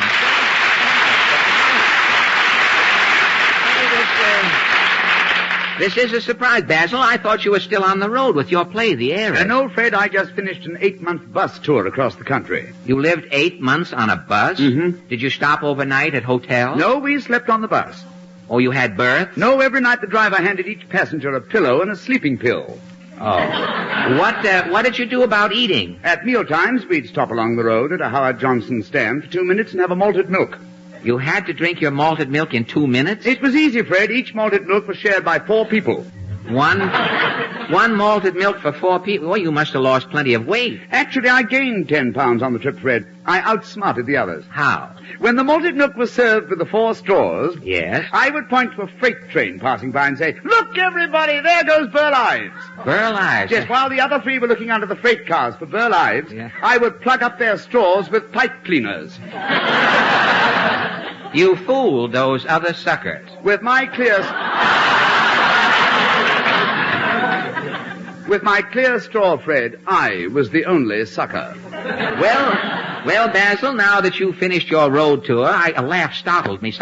Well, Basil, now that Now that you've finished your road tour, I suppose you're relaxing. No, Fred, I'm busy with my radio program for Fatimas. Fatima cigarettes? Yes, I smoke nothing but Fatimas, Fred. They're the new long Fatimas. Oh, you smoke Fatimas because they're longer? Yes, I have rather a lengthy nose. I notice, yes.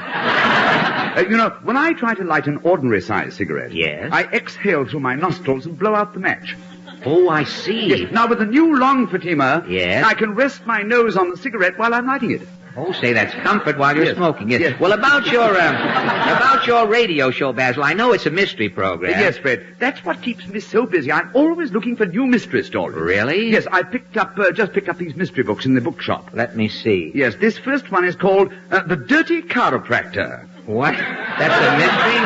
Yes. What is that? What is that? The dirty chiropractor removes the backbone from one of his patients. Yes. That night, the patient's back lights up, and he realizes too late that the dirty chiropractor has stolen his backbone and given him a neon spine. Oh, he was a dirty chiropractor. Yes. Now, Fred, what is that other one you have there? It's called The Butcher's Undoing. The Butcher's Undoing, a mystery? Yes. It's about a butcher who drugs his wife and hides her in his icebox. Yeah. But the wife is half Eskimo, and only half of her freezes to death. Oh, Basil, no, wait a minute, old boy. Old chap, these plots that you have here, they sound like something cooked up by the mystery chef on an off night. If you're looking for a real mystery, I have a mystery. What is your story about, Fred? Well, my story starts with a fanfare.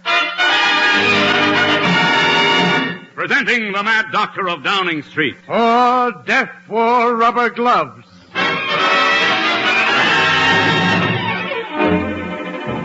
I am Sir Hubert Buffington.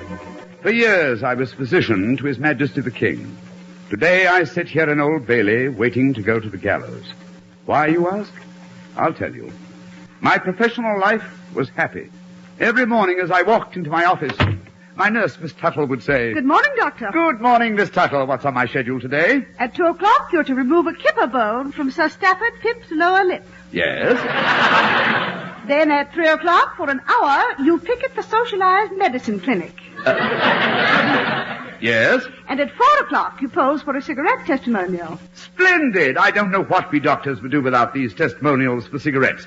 Is my T-zone chart ready? Yes, sir. Well, sterilize my pointer and I'll be off. My professional life was happy, but my domestic life was hectic. My wife, Lady Buffington, was constantly nagging me to buy her things. One morning I refused to buy her a television set. That night as I came in the door, Chung, my houseboy, was waiting for me. Oh, Mr. Buffington. Yes. Oh, something terrible happened. Yes, Chung see Lady Buffington leave by back door with a duffel bag. Also find a note. A note? Here is a note. Sir Hubert, you have finally gone too far with this inhuman stinginess. You know I'm crazy about pictures. This morning you refused to buy me a television set. All is over between us. I have run away with Cecil Spoonmaker. Signed, Lady Buffington. Cecil Spoonmaker! The name haunted me. Who was Cecil Spoonmaker? I searched for 3 months, in vain. Then one day I was in my office trying to get my thumb out of a test tube when the door opened. A stranger confronted me. I say, Doctor, you've got to help me. Your name, please. Spoonmaker. Cecil Spoonmaker. Cecil Spoonmaker? Yes. I say, have you ever been in London before, Mr. Spoonmaker? Oh, yes. 3 months ago, I was here with the circus. The circus? Yes, I'm the tattooed man. I'll take my shirt off. I say, your right arm is the Tower of London. And here on my left arm... the White Cliffs of Dover. Look here on my chest. My word, an enormous monkey climbing up your chest, his outstretched paws on your Adam's apple. Well, Doctor, that's why I'm here. I want the monkey taken off me chest. Taken off? I've been asked to give a command performance. I've got to make room for Winston Churchill. The monkey has got to go. Very well, I shall give you an injection of energy. Energene? Well, that's a cleaning fluid. Precisely. When the energene gets into your bloodstream, that monkey will disappear. Righto. Here's the energene solution. Now hold out your arm. Righto. Ow! That's all right now. There we are. I'll just sterilize this needle. I'll be back right away. Yeah. Oh, Doctor. That injection. Something's happening. I can't breathe. Help! Doctor! Doubling all vehicles. Calling Detective 1 one long pan proceed at once to Sir Hubert Buffington's foul play suspected. Calling one long pan detective, one long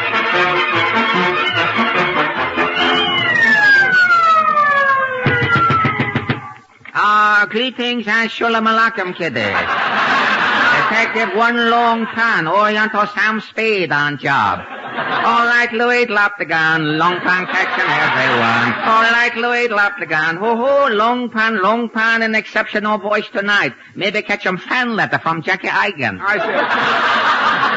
I say, old boy, will you stop that infernal racket? Who are you, big boy? I am Sir Hubert Buffington, physician to His Majesty. You doctor? Yes. Who is party on floor with shirt off? Who is party? He's one of my patients, Mr. Cecil Spoonmaker. Oh, holy smoke. You some doctor. Long Pan stick to Dr. Pepper. Meantime, arrest you for murder. Murder? That's ridiculous. Say, victim body covered with blue picture. Mr. Spoonmaker was the tattooed man with the circus. Tattoo on arm? Yes, that's the Tower of London. Oh. And these here, these are the White Cliffs of Dover. Oh, you skip travelogue. What is this on the chest? Fur coat? No, it's a monkey. Monkey's paw leech up and grab dead man's Adam's apple. Mr. Spoonmaker came to have the monkey removed. Something fishy here, Doctor. Long Pan suspect monkey business. Oh, Dr. Buffington. Oh, woman enter case. Who is floozy? This is my nurse, Miss Tuttle. Oh, turn around, baby. Long Pan give you fast flisk. Here, take your slimy hands off me. Oh, you fess up, missy. Where were you when Mr. Spoonmaker bumped off? Where were you? I was in the doctor's laboratory with 2 loaves of rye bread making some black penicillin. What happened? Dr. Buffington came out of his office and said he had given the patient an energy injection to remove some tattooing. Very good. Suddenly there was a scream. Dr. Buffington and I rushed into the room. Mr. Spoonmaker was dead. He had gone to that big sideshow up yonder. There's my alibi, Long Pan, and it's airtight. Confidentially, Long Pan stump, but not for long. Who else in house, Dr. Buffington? Oh, well, only my houseboy Chung. I'll ring for him. Oh, Long Pan, girl Chung, China boy to fairly well. China clicky people, duck soup for one Long Pan. You Ling, Mr. Buffington? Chung! Long Pan! Ding ho! Ding ho! Sing wu pu, sing tong. Hui fang ling long mu gai peng. Mu gu gai peng. Ding wu pu. Le ma hu. You two seem to know each other. Chung, Long Pan go to school together. Hong Kong, you class of 28. To the table down at Lom Fong. To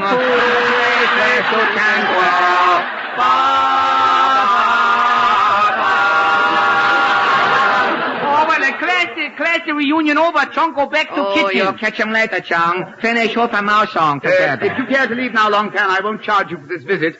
Show him to the door, Miss Tuttle. Right this way, Long Pan. Not so fast. Long Pan examine body. Oh, you see, tattoo man also have picture inside coat pocket. You see, snap a shot.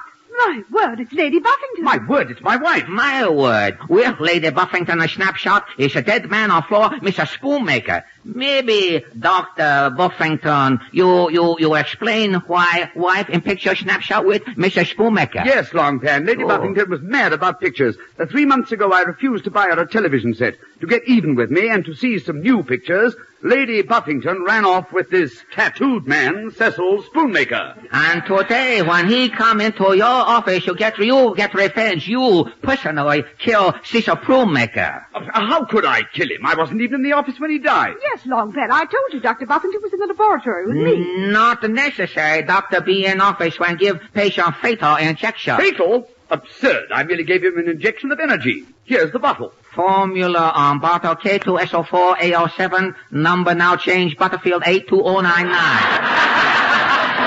What's in that bottle? Not energy, Missy. Bottle filled concentrated solution alum. Alum, good heavens. I must have made a mistake. Make a mistake on purpose, Dr. Buffington. But how could the alum kill him? You see on tattooed man's chest, big monkey, paw of monkey, leech up and hold Adam's apple. The monkey's paw's right around his throat. Exactly. Alum shrink Mr. Spoonmaker's body. As Mr. Spoonmaker shrink, monkey's paw close tighter and tighter around neck. Finally, monkey's paw choke Mr. Spoonmaker to death. You, shop at Dr. Muffington, you put tattoo man out of picture. I'm no match for you, Long Tan. I confess, Cecil Spoonmaker stole my wife. I killed him. Very good. No time to waste. Only 30 seconds left. Mistress Saul. Will I get the gallows, Long Tan? Confucius say, man who shrink other man bound to go away for a long stretch. Oh, long pan hot tonight. Ping pong anybody? I want to thank Basil Rathbone for joining us tonight. Here's a tip-off on what they're saying in Detroit these days. The word is it will pay you Ford owners to keep your present car in top-notch condition. And the way to do that is to bring it back home for service, home to your Ford dealer. Thank you and good night. Good night.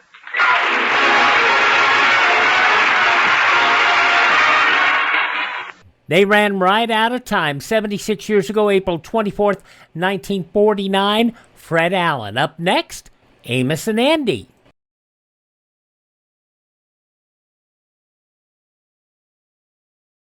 Americans have always been noted for their know-how. And you young men in search of a career, you can put this practical talent to excellent use in one of our nation's many engineering schools. At the present time, we need engineers. We need them to maintain our scientific and engineering superiority. So look to your future, to America's future. Plan now to become an engineer. At the risk of being repetitive, I want to reread something that we have posted for many, many years. We are about the only people that will still play Amos and Andy because Amos and Andy are a product of their time. They are. And a lot of people today find it very offensive. Now, I always tell them this. This is what we've written for years.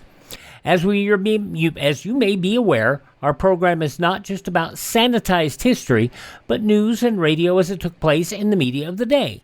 To sanitize the programs of the time is to literally change history, which is something that we as Americans can't do. As the late philosopher George Santayana said in The Life of Reason, The Phases of Human Progress, said back in 1905 so eloquently, progress, far from consisting in change, depends on retentiveness. When change is absolute, there remains no being to improve, and no direction is set for possible improvement. And when experience is not retained, as among savages, infancy is perpetual. Those who cannot remember the past are condemned to repeat it. And that's something that we have said for a very, very long time. If you don't like Amos and Andy, just fast forward. This episode of Amos and Andy from 76 years ago, April 24th, 1949. Amos, it's Sunday again. Yeah, Sunday is right, and don't forget we is on the radio every Sunday, Andy, for Rinso. Yeah, and here comes Ken Carpenter now with the biggest news in Rinso's history. Let's listen to him. It's the biggest news ever. It's new 1950 Rinso with Solium, a full year ahead of time. New 1950 Rinso has 3 times the whiter washing action of any other soap. But more about that in a few minutes. Now, Lever Brothers Company and New 1950 Rinso bring you the Amos and Andy Show.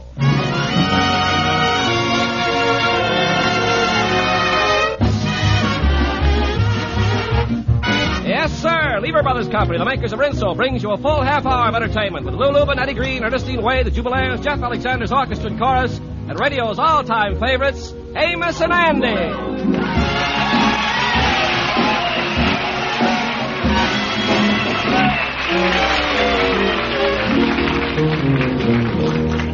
Well, this is the afternoon that the Kingfish's wife, Sapphire, attends the weekly meeting of her women's club. She's just returned home and is telling the Kingfish about it. Oh, George, we had the most wonderful meeting at our club and had a very big turnout. All the girls showed up. Girls? What you mean, girls? Them is a bunch of overripe bobby sockers. George, why is you always criticizing my club? It's one of the oldest clubs in town. They've been going strong for years. I'll say it is. The only thing that could break that outfit up is an epidemic of lockjaw. That's what they need. By the way, George, I heard today that Andy Brown just inherited $2,000. Wait a minute. Andy inherited $2,000. Why you hear that? Holy smokes. That's right, George. Aunt of his died and left it to him. George, why don't you go out and inherit $2,000? Look, honey, it ain't my fault that I don't inherit no money. I is ready and willing. But my relatives won't cooperate. And they passes on, they as usual so poor that it takes the joy out of the whole thing. You mean to say that Andy got $2,000? You know, this is one of the luckiest breaks I ever had. Now, wait a minute, George. Don't you try to gyp Andy out of that money. After all, he ain't too smart, and besides that, he's your best friend and he trusts you. Now, don't forget that, George. I'm going in the other room, but you remember what I said. Sapphire's right. Andy is my best friend. And he trusts me, too. Jipping him is going to be easier than I thought, yeah.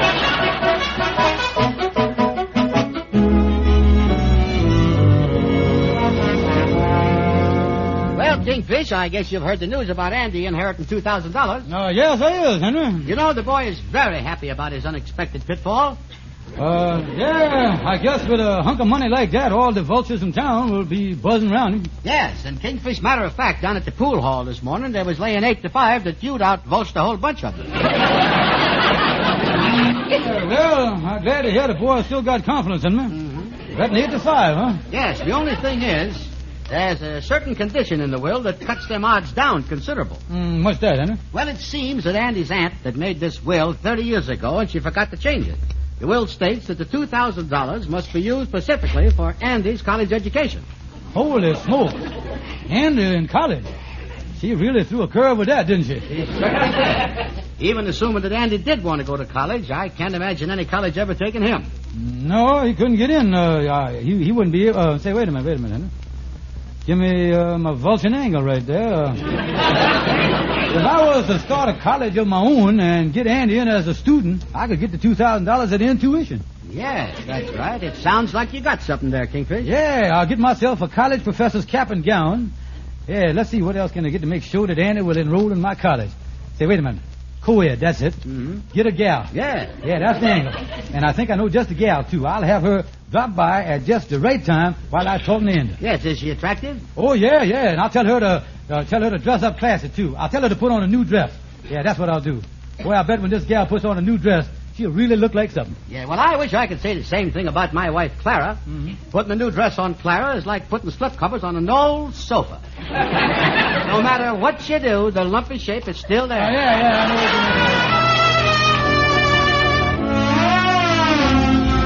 what you mean. Well, here's the Kingfisher's office. I believe I'll get on in there and take a nap with him this afternoon. Well, come in, Andy. Well, Kingfish, I see you was all ready for sleeping. You got on your black nightgown there. No, Andy. This is a genuine college cap and gown. Oh, yeah. Oh, yeah, I guess I have seen them before. Say, how come that cap is so flat on the top? Well, it's got to be, Andy. You see, most college professors have flat heads, so designs fit them kind of snug. You see, around the... Yeah, well, what is you wearing this stuff for? You ain't no college professor. Yeah, well, that's why you're wrong, Andy. You ain't here. I got my license from the Board of Education this morning to open a full-fledged college. Mm-hmm. I was also entitled to enroll male-female co-eds, grow genuine ivy on all four walls, and purchase football players in the open market. I was in the college business with both feet, Andy. Wait a minute, Kingfish. I understand right that you was running a college here? Oh, yeah, but I can't talk to you now, Andy. They're too busy here. Oh, yes, huh? Oh, yeah, I was enrolling students for the fall siesta. Well, you know, Kingfish, now, this is a funny thing. I was thinking about going to college myself. Sure enough? Oh, sure. Just so happens I just inherited a big hunk of money. You don't mean to tell me. Oh, yeah. Hey, I had no idea that you inherited $2,000 from your rich aunt, Andy. Oh, sure. But the catch in the will is that I got to use the money for a college education. Mm-hmm. Say, tell me, Kingfish, what kind of subjects you teach here in your college? Oh, anything you want, Andy. Spelling, electronics, solid geometry, flabby geometry, all things. Well, the only thing that bothers me is, do you take in students like me? You know, after all, I ain't had too much education. I had to leave school when I was 17. Oh, you did, huh? Yeah, that was the age limit for the third grade. Well, don't worry about your education, Andy. I'll make an exception in your case and enroll you as you is. Yeah, but Kingfish, I don't know. Maybe I ought to look around and see what other colleges there is. Yeah, well, all right, if that's the way you feel about it. Well, probably another student. Come in. How do you do, Professor Stevens? I just come over to enroll. Well, Kingfish, I'll be running Hello. Mr. Brown, this is Miss Simpson. Yeah, how you do? Tell me, Miss Simpson, is you figuring on going to college here? Well, yes, I am. But I had quite an argument with my mother about it. She wanted me to go to finishing school. Finishing school? Don't look like there's much work left to do on you. Mr. Brown, you sound like the kind of man my mother warned me about, and boy, am I glad to meet you. Oh, Mr. Brown, you're wonderful. Ha, ha, ha. I was a dog, all right, isn't it? Well, Andy, too bad you ain't enrolling in my school. Look like you're missing out on a great curriculum here. Yeah, well, wait a minute. I tell you, Kingfish, you know, this education stuff has begun to look mighty good to me. Go ahead, sign me up. Well, I gotta be running along now. I'm due back at the dance hall. The hairdressers in 20 minutes.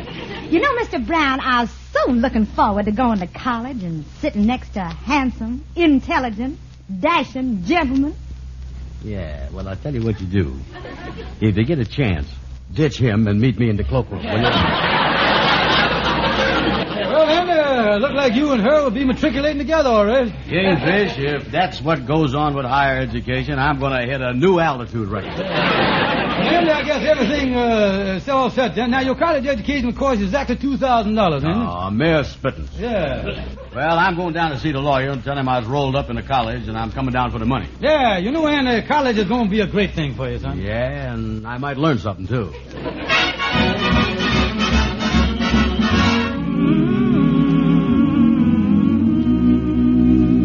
You mean to say that I don't get the money, Mr. Phillips? Not on this basis, Brown. Since you called, I thoroughly checked around, and there's no such college as the one you described. Oh, no, mister. It's a real college. I was there, and I done talked to the fellow that runs it. Well, I'm sorry, there's no record of it at all. And before you get this $2,000, you've got to comply with the terms of your aunt's will and become enrolled in a legitimate college. Well, this sure comes as a blow to me. I'm certainly sorry that I can't enroll in that George Stevens College. Because today I met the most beautiful student body I done ever seen.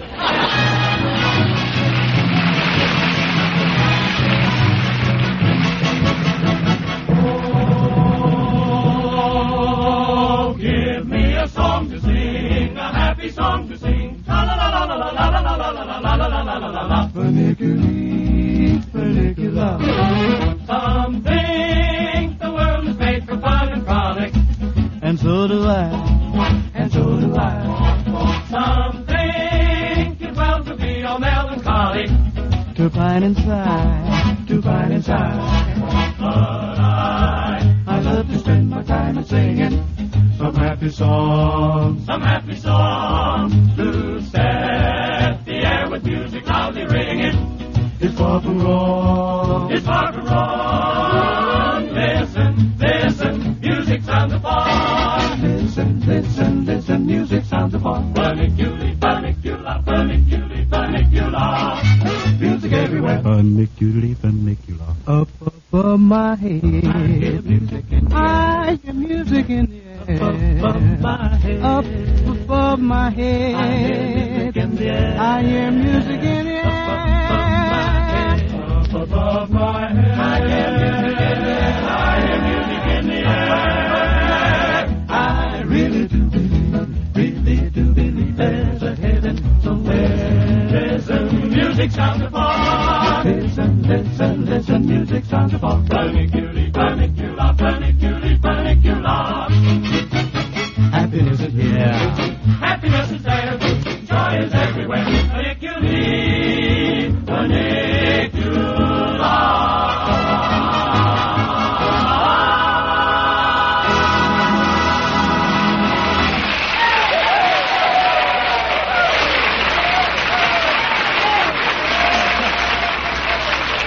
New 1950 Rinso is here now, a year ahead, the greatest development in soap history. 1950 Rinso, the only soap that contains solium, puts sunshine in your wash. Rinso with solium gets white clothes whiter than new, washable colors brighter than new. It's wonderful. Rinso with solium gets white clothes whiter than new, and gay colors brighter than new. Oh, my Rinso wash is the whitest, brightest I ever saw. And here's why. New 1950 Rinso with solium, the scientific sunlight ingredient, has 3 times the whiter washing action of any other soap. 1950 Rinso gets and keeps your clothes whiter, brighter than any other soap. Yes, Rinso is so safe for clothes, so kind to hands. Get the new 1950 Rinso in the same green and yellow package. And see how 1950 Rinso, here a year ahead, puts sunshine in your wash. And now back to Amos and Andy.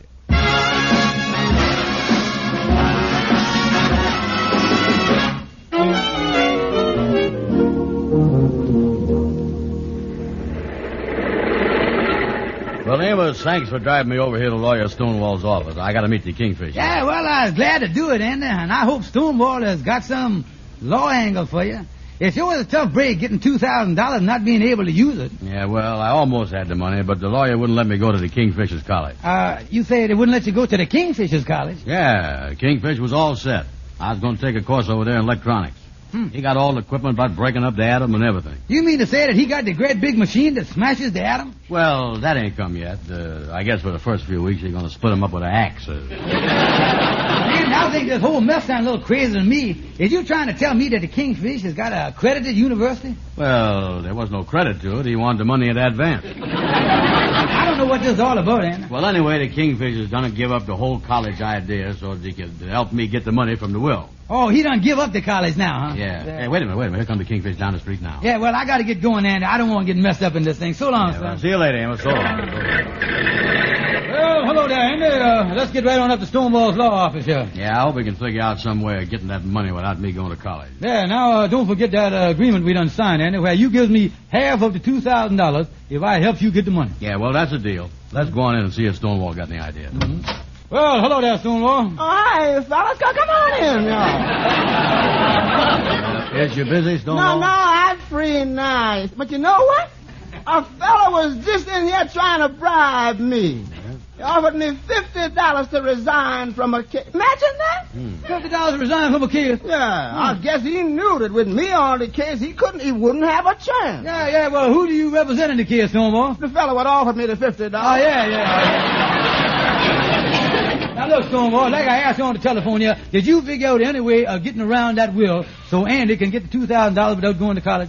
Well, one of the legal angles on getting around a will is if the terms of the thing is harmful to the beneficiary. What do you mean it got to do to the beneficiary? Well, you see, I had a case once where a fella had to live in Alaska to inherit some money. I proved that the cold climate would be harmful to his health, so they gave him the money without him going there. No, harmful, huh? I wonder if any way of proving that college would be harmful to me. Well, if some psychiatrist said it would hurt you mentally, you might have a case. Yeah, but where are you going to get a psychiatrist? Or what psychiatrist would ever say... I know I can be a psychiatrist. Yeah, that's just what we'll do, Andy. Look here, I'll be the psychiatrist.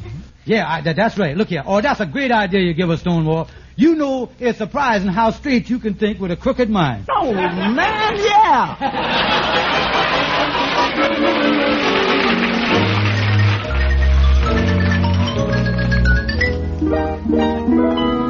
Now, Anna, before we go into the lawyer's office here, remember that I is the great psychiatrist. Now, remember everything we done rehearsed and everything. Yeah, I know. Okay, Kingfish, let's go in. Oh, come in, Mr. Brown. How you do, Mr. Phillips? And permit me to introduce Dr. Sigmund von Stevens, the big psychiatrist and brain surgeon. How you do, sir? Excuse my rubber gloves. I've been up all night operating. I see. And just what is the reason for your visit, Doctor? Well, Mr. Brown here happens to be a patient of mine, and he informs me that under the terms of some will or something, of course I don't understand much about them things, you know, well, anyway, he say he got to go to college. Yeah, that's quite correct. What about it? Well, it's my professional opinion as a genuine doctor that if Brown here is supposed to go to college and do any thinking, his brain is going to pop like a 5-cent balloon. Yeah, I is in bad shape, all right. Well, Dr. Von Stevens, what do you base this diagnosis on? Well, on the fact that he is suffering from an acute undevelopment of the brain. I made a discovery when I examined him this morning. What kind of an examination? Well, I stood him up and I looked through his left ear. And all I could see was some blue and white stripes. Good heavens, what was that? The wallpaper on the other side of the room. Do you mean to tell me that there is an open passage from one of his ears to the other? I'll say it is. Oh, yeah. On windy days, my head whistles like a piccolo. Why, this is the strangest thing I've ever heard of. Doctor, what are you going to do about this? Well, the only thing I can do is to put a little screen in each ear to keep the flies out temporarily. This is the most ridiculous story I've ever heard. Yeah, well, I'll admit Mr. Brown's case is a little unusual, but there is a perfectly logical explanation for it. You see, in the average man, passage between the ears is filled up with a normal-sized brain. Well, Miss Brown here, on the other hand, has an undeveloped brain. Yeah, ain't no bigger than a ping-pong ball. And you mean to say that going to college would be harmful? Well, I can only give you my psychopathic opinion, that's all I can. For example, just take a man that ain't exercised all his life. He can't start all of a sudden without hurting himself. Same thing with Mr. Brown's brain. If after not using it all these years, he starts doing some heavy thinking now, he gonna end up with a cerebral Charlie horse. That's what he's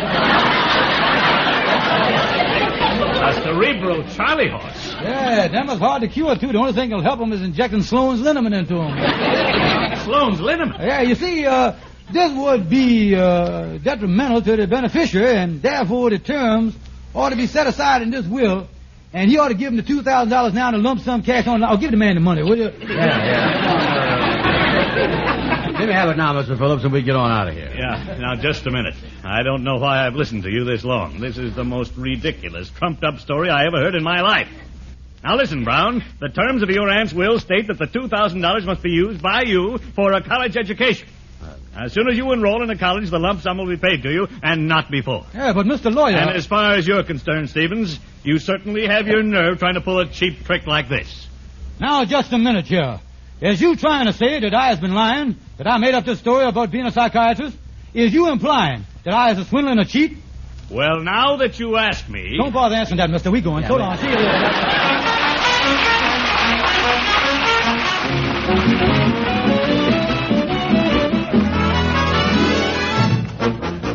The biggest news for every housewife today is 1950 Rinso, here a year ahead.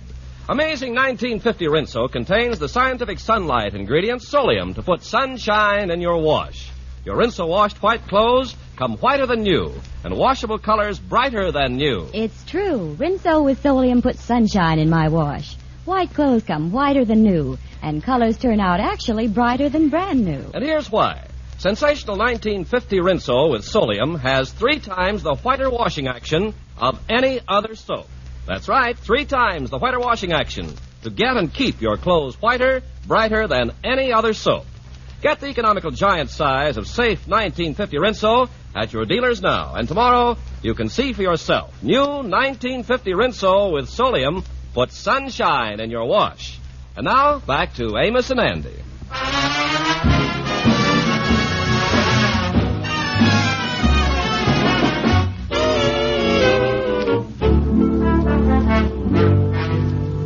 I tell you, Kingfish, we might as well give up on this thing. There ain't no way to break the will or nothing. Yeah, we really done hit a snag, all right. Yeah, we find a pot of gold at the end of the rainbow. We can't get the lid off the pot. I ain't never seen that. Well, I'm going on home. I had regretted with the whole business. I'll see you later, Kingfish. Say, here comes Shorty the barber. Yeah, well, so long, Andy. Hello, Shorty. Hello, Shorty. So long, King. So long, Kingfish. I mean, hello, Kingfish. Hello, Andy. Goodbye, Kingfish. I mean, so hello. Make up your minds, will you? Take it easy, Shorty. Now, wait a minute. Now, we're all alone here, so you can put your brain in neutral. Yeah. Say, Kingfish, why does Andy look so down in the dumps? I hear that he inherited $2,000 from his aunt. Yeah, well, there's plenty of trouble there, Shorty. Under the terms of the will, there ain't no chance of getting the money. Just think. Something that was written 30 years ago is giving us all this trouble today. 30 years ago.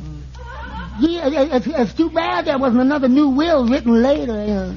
Yeah, well, this is the only, there wasn't wait a minute. Later, new will. No, I was just thinking here, if I was to write a new will with different terms in it, that would illuminate the old one, wouldn't it? Yeah, that's a good idea, all right. Yeah. I won't tell Anna that I read it. I'll just say that I discovered the thing, and he'll never know the difference.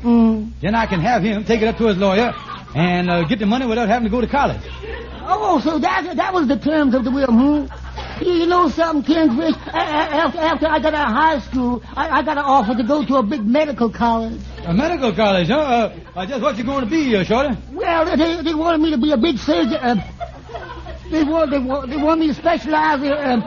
they wanted me to be a general practitioner. They wanted me for... they wanted me for an exhibit.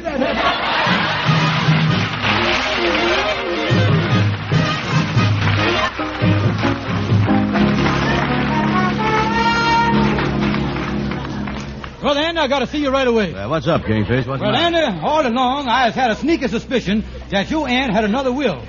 So this morning, I went downtown to the Federal Bureau of Wills, and sure enough, I found another will that your aunt done made up. No fooling, Kingfish. Is you on the level about this? Of course I is, Andy. Oh, here's the will right here. Here's the latest will. Yeah, it was written later than the other one, you see. Yeah, this must be a later will, all right. The ink on it ain't even dry yet.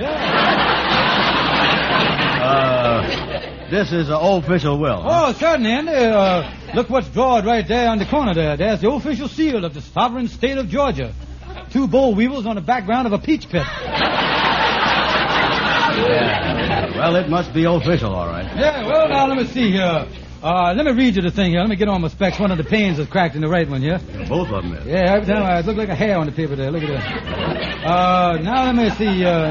Say here, this was writ, Andy, just as this was writ by your aunt here. See how shaky she was here? Yeah. Well, here was the start of the saying. Say here, know all men by these presents that this is my last will and testimony, and I really means it this time. Well, it sounds all right so far, Kingfish. Yeah, well, she's going to see here, I hereafter referred to as old Mary Brown, hereby states that if there's any other will found before this one, it is to be undisregarded, as my mind was not as sound then at that time as it sounds now. That's what it is. Well, I wonder why her mind was so unsounded when she writ that first will. Well, then she explains it right here in the next paragraph. Oh, go ahead. She say here, when I made my first will, I had just got hit on the head with a rock. However, the hole is done filled up now, and I sharp as a button. Wait a minute. I don't never remember her getting hit on the head with no rock. Well, probably didn't want to worry you, Andy. You know how your aunt was. Yeah, she going to say here, I wish to leave my loving nephew, Andrew H. Brown, the sum of $2,000. Please see that this is in cash and has no strings attached. Then she closes the will here by saying, please excuse the handwriting as I is sinking fast. Signed your late Aunt Mary. Well, Kingfish, that really put a new angle on the thing. What do we do now? Well, we called Mr. Phillips, the lawyer, Andy. Wait a minute, I'll get him on the phone here. And I'll tell him, too. You see, that's all you got to do. Tell these men. Oh, sure. We'll just tell him that you found a new will and that you're going to bring it down to him and collect the money, that's all. Hello? Hello, Mr. Phillips. I called him for Mr. Brown. He just done found a new will of his aunt. Look, I recognize your voice, Stevens, and this sounds like another one of your phony schemes. I guarantee you, if you come down here with any fake will, I'll have the law on you. Goodbye. No, sir, goodbye. What'd he say? He said for you to come down with it right away. That's what he said. Great, Kingfish. And then when he give me the $2,000, me and you can split it according to our agreement. Yeah, well, Andy, just one thing before you take it over. I've been thinking it would be a little selfish on my part to take $1,000 of your money. I tell you what I'm going to do, Andy. I'll tear up this agreement right now if you'll give me $100 cash. Well, Kingfish, that is swell of you. Only thing is, I just got $75 on me. Well, that's what I say. I'll do it for $75. That's what I say, $75. Yeah, all right. Here he is, Kingfish. Okay. Here, I take the $75 and I stand up this agreement right here. There, look here. Oh, boy. When I take this will down to the lawyer, I'm going to be took care of for the rest of my days. Yeah, well, at least for about 60 of them anyway.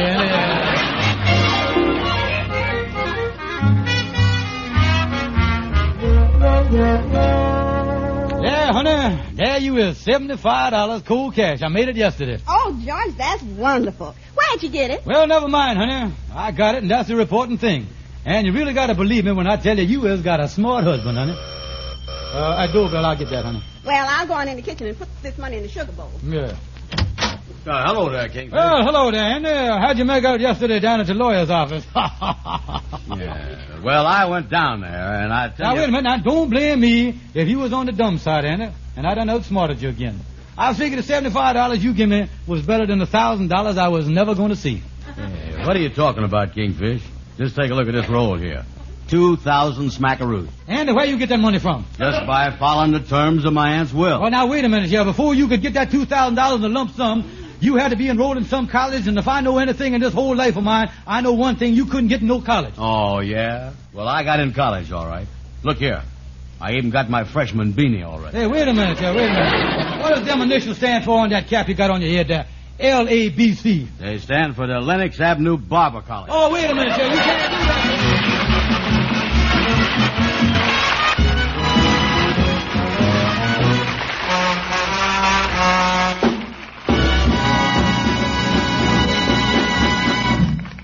You know, Amos, the smart people in business ain't the ones that is just on the ball. They is the ones that start the ball rolling. Yeah, well, that's the truth, Andy. And that's why Lever Brothers, the makers of Rinso, are a full year ahead. They really stepped out with 1950 Rinso. That's right. Sensational 1950 Rinso with Solium has 3 times the whiter washing action of any other soap. It gets white clothes whiter than new, washable colors even brighter than brand new. It's at your dealers now, so tomorrow get 1950 Rinso, the only soap that contains Solium. Good night, folks. I'll see you next Sunday. You said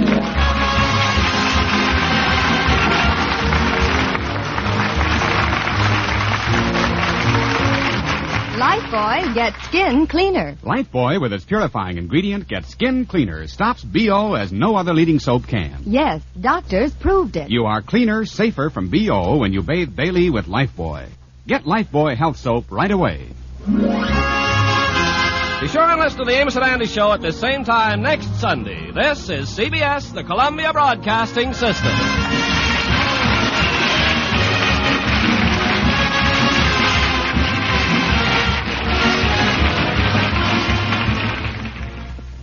April 24th, 1949, Amos and Andy here on Classic Radio Theater with Wyatt Cox. We'll go to Pine Ridge, Arkansas in just a moment to see what's going on with Lum and Abner.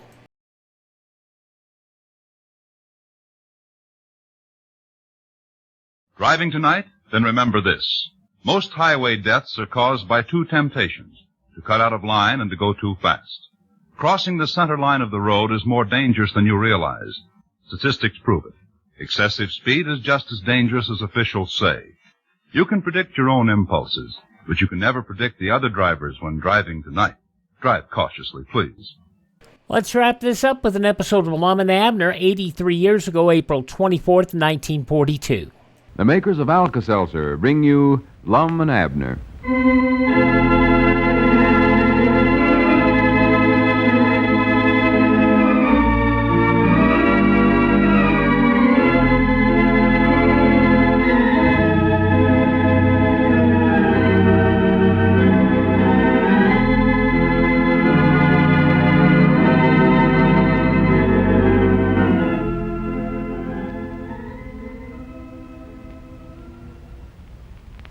Well, sir, folks, another week of work's nearing an end for many of you, and you're looking forward to some fun and some relaxation.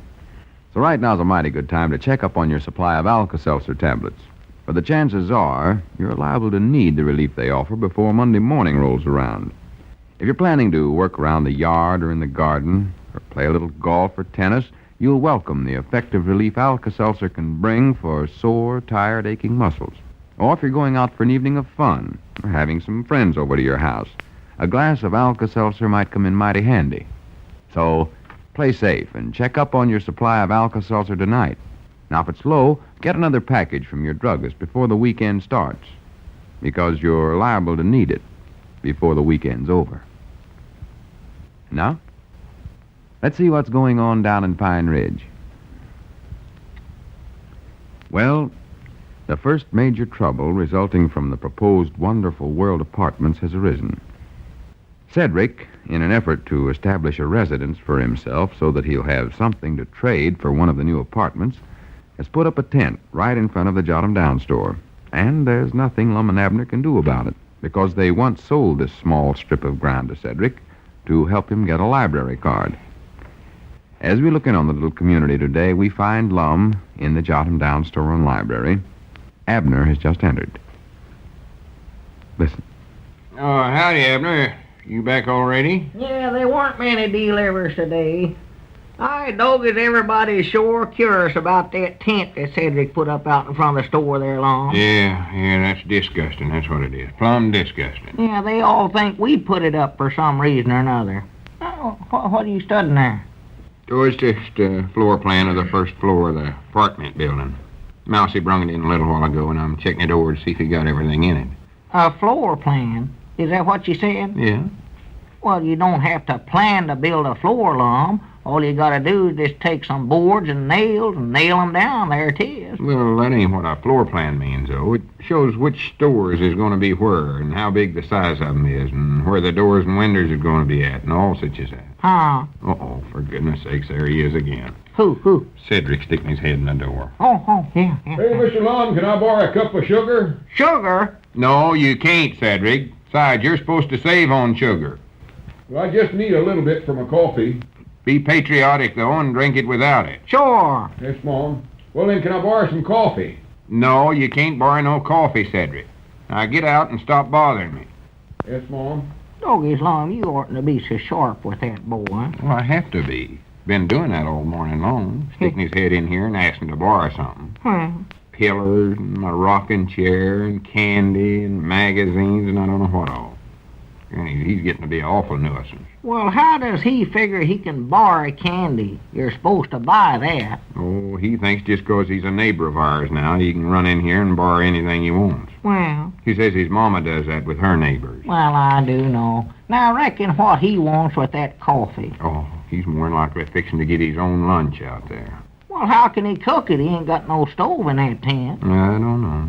All I know is that it's a disgrace to our store, and I wished I knowed some way of getting shut of him. Well, I do, too. He's got it so close to the front door there, everybody can't hardly get in or out of the store. Why don't we just tell him to take that dad-blamed tent down and go on home with it? We can't do that, though. He's got a legal right to be there. Legal right? I looked up that piece of paper we read out when we sold him that little strip of ground out there, and it's got both his and our signatures on it.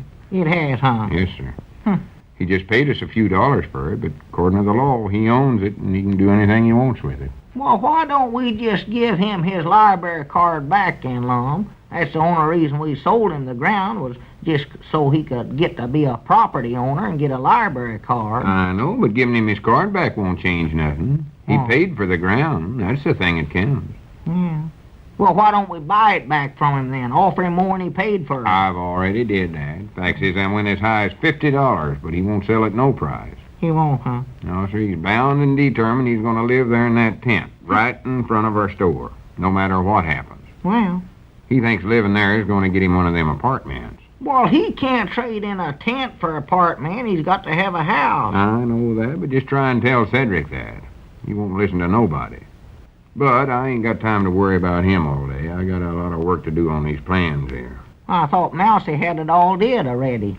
No, these are just rough drawings. I gotta make a lot of changes in them and all. Changes? Yeah, now, you see, he's got the setting room. The minute you open the front door, you walk right into the setting room. Yeah, well, that's a general thing. I know, but I am going to change that. See, when a feller comes in to sit down, he's got plenty of time, ain't he? Well, there's a rule. Yeah, if he's going to sit in a setting room, he's loafing around. Well, sure. take, for instance, a dog. A dog always turns around 3 or 4 times before he lays down. Yeah, well, I don't do that. I just come in and sit down. I don't rush about it. I generally have a lot of time, but I don't turn around. But when a feller comes in a house hungry, he wants to sit down and eat. Oh, yeah, Right yeah. then. Yeah, when I go home to my victuals, I want to walk right in and sit down and start eating. That's the way with me, so I'm putting dining rooms right in the front door. You Open mean- the front door and you walk right into the dining room. Well, I do know. And then the setting room's right behind the dining room, huh? Yeah. Hey, doggy, that's a good idea, Lon. Why, sure it is. And some more changes I'm going to make now. Take, for instance, the way he's drawed in the Jot 'em Down store here. Look at the size he's made it. Just a little bitty thing. The store, whereabouts is that at? Right there, that little box. Right here? Granted, even the elevator's bigger than our store the way he's got it drawn. Oh, well, is this here supposed to be the elevator right here in the back of the store? Yeah, that was my idea, putting it in the back end of our store. That way everybody will have to walk through the store every time they come in or go out. And I figure we can sell them some stuff when they're going through the store here. Why, sure, that's a good idea, sure. But if the store's going to be a little bitty thing, as Mousie's got it down here, won't be no room for nobody to walk through. No. We might build a balcony Hey, onto Mr. there. Long. Uh-oh, he's back again. Mr. Long, can I borrow some ketchup? No, you can't, Cedric. Well, then, can I borrow the 2 paper plates? 2 paper plates? What do you need 2 for, Cedric? Oh, I'm having a friend in for lunch. A friend? Who is it? It's Mr. Grandpap. Oh. He's brung over his camp stool and a can of beans and some weenies. Can I borrow them plates? No, you can't borrow no paper plates, Cedric. Now leave us alone and don't stick your head in our door no more. No, Mom. No, 'cause I figured that Grandpap would start hanging around that tent sooner or later. Yeah. Ain't no one thing Grandpap likes better than to go camping. I recollect one time him and old man I Hodgkin. don't want to hear it. Oh. Grandpap ought to be ashamed of himself. A growed man his age sitting out there on a little camp stool eating lunch. Disgusting. Why, sure, he's too old for such as that. I see. Now, where was we at? Oh, yeah, the elevator. Yeah. I don't know what come over Mousy making a mistake on the size of the store this way. Whoever heard of an elevator bigger than a store? Well, here, Lum, the way that elevator's sitting there, maybe we can just make that into the feed room and put some of our stuff back in there, feed and flour, to set it back in the elevator there. Well, that wouldn't be no good. Somebody might come in to buy a sack of flour, and we'd have to wait till the elevator come down before we could sell it to them. Oh. That wouldn't work out. No, I reckon not. No. Couldn't do no business with our groceries flying all over the building. No. Well, wait a minute. Why don't we put all our groceries and dry goods and everything on the elevator, and then we can just go right along with it? Huh? Come over that again, Abner. Granny, I believe you're getting an idea there. Well, I said just put the whole store right on the elevator, make it a great big elevator, well, even bigger than the one Mousy's got drawed there. Granny Abner, I believe you've got an idea there, I tell Why, you. sure, just put the whole store right on the elevator. Yes, sir. Granny, that's it, Abner. That's it right there. This will revolutionize the grocery industry. Well, good. Yeah, instead of making folks come to the store, we bring the store right to them. Sure, just go up to every floor. All they got to do is just ring the elevator bell. Good for me for being so smart. You might be a genius, Abner. I don't know. A genius? I don't it's good for me for being there. Well, I'll tell Elizabeth and little Pearl. Store on every floor. Yeah. That's going to be our new slogan. A store on every floor. Oh, that's a good one. How does that sound to you? Oh, that sounds wonderful. Wait a minute. Mom, do you smell something good? Huh? How near lunchtime is it getting to be anyway? I don't know. All I know is we got the greatest one-ID we ever studied up. We? I was the one that studied up this ID. Well, yeah, but I was the one that sort of developed it. I was the one that told you it was a good one. Yeah, you done that. Yes, you did, Lon. I better get Mousy on the phone right away and have him make that change in the floor plans. Do you recollect what his ring is? I believe it's about time for lunch, Lon. I never ask you that. I ask you... Wait a minute. Here it is, here. 2 shorts, a long and a short. You reckon I better run on home and see if Elizabeth's got my lunch ready yet, Lon? No, you stay here. It ain't but 11 o'clock now. Huh? Hey, shut up and let me make this phone call. Doggies, wait a minute. No wonder something's been smelling so good. Look out there, Lon. Huh? Cedric and Grandpap's got a big bonfire out in front of the store there, and they're roasting weenies. Oh, swan too good. Oh, hello, is that you, Mousy? Well, just hold the phone a minute. Granny, this is the last straw, Abner. Run out there and put out that fire. Well, it's on Cedric's property, Lon. I don't care where it's at. This is one thing they can't do, I know. It's against the fire regulations or something. Go on out there and tell them to put it out. All right, I'll tell them. And don't take no for an answer. Don't worry, I'll put it out and run them away from there. That's the time. Hello, Mousy. Sorry to keep you waiting, but I had some business with Abner here. Yeah, look, Mousy, what I telephoned Jeff about, I just been going over them floor plans you drawed up and... What mistake? Oh, that. Well, if that was a mistake, I'm glad you done it. No, the elevator ain't too big. Fact is, you never made it big enough. That's right. We want you to change the plans and make it about 4 times as big as you got it. No, I know what I'm talking about. You see, we're going to put the store right on the elevator. Yes, sir. A store on every floor. That's going to be our new motto. Why, of course it's a good idea. Now, here's what I want you to do, Mousy. Draw in a heap of shelves and around the elevator and a counter with a cash drawer in it. And just a minute, Mousy. Abner, I thought I told you to go out in front and tell them fellas to put out that fire. I already been out there. Well, the fire's still going. I know. I'll take care of that as soon as I find something here. Find what? Oh, nothing. What is it you're hunting for? Oh, nothing. Just some old paper plates. Paper plates? Yeah, all I need is 3. Oh, here they are, right there. I got them. Hello, Mousy. I gotta hang up now. You get to work on that, and I'll talk to you later. Goodbye. Just a minute, Abner. Huh? How many plates you got there? I just took 3 of them. Well, better make it 4. And find that old sign we used to have. What old sign? One that says, out to lunch. Granny's, that smells good. You know, folks, it's patriotic to be thrifty, and it's thrifty to know what and how much you're getting for your money no matter what you buy. And that applies to vitamins as well as food and clothing and home furnishings. See and compare when you buy vitamins for your family. Look at the potency listed on the label and compare prices. Do this, and we believe you'll choose One-A-Day brand vitamins developed by the makers of Alka-Seltzer. There are now two kinds of One-A-Day vitamins, you know, the A&D tablets and also the B-complex tablets. Each One-A-Day brand vitamin A and D tablet contains the same amount of vitamins A and D contained in 1.5 teaspoonfuls of USP minimum cod liver oil. Now, this means that every tablet contains 25% more than your basic requirements of A and D. Then notice the One-A-Day B-complex tablets. Each of these B-complex tablets contains 333 units of vitamin B1, 2,000 micrograms of B2, 250 micrograms of vitamin B6, and 10 milligrams of nicotinamide. Compare what you get for your money, both potency and price, and we're sure you will insist on One-A-Day vitamins. They come only in tablet form, and remember, just as that name implies, only one tablet of each once a day is all you take. Ask your druggist for One-A-Day vitamin A and D tablets in the yellow box and One-A-Day vitamin B complex tablets in the gray box. Just to be sure, look for that big 1 on each package.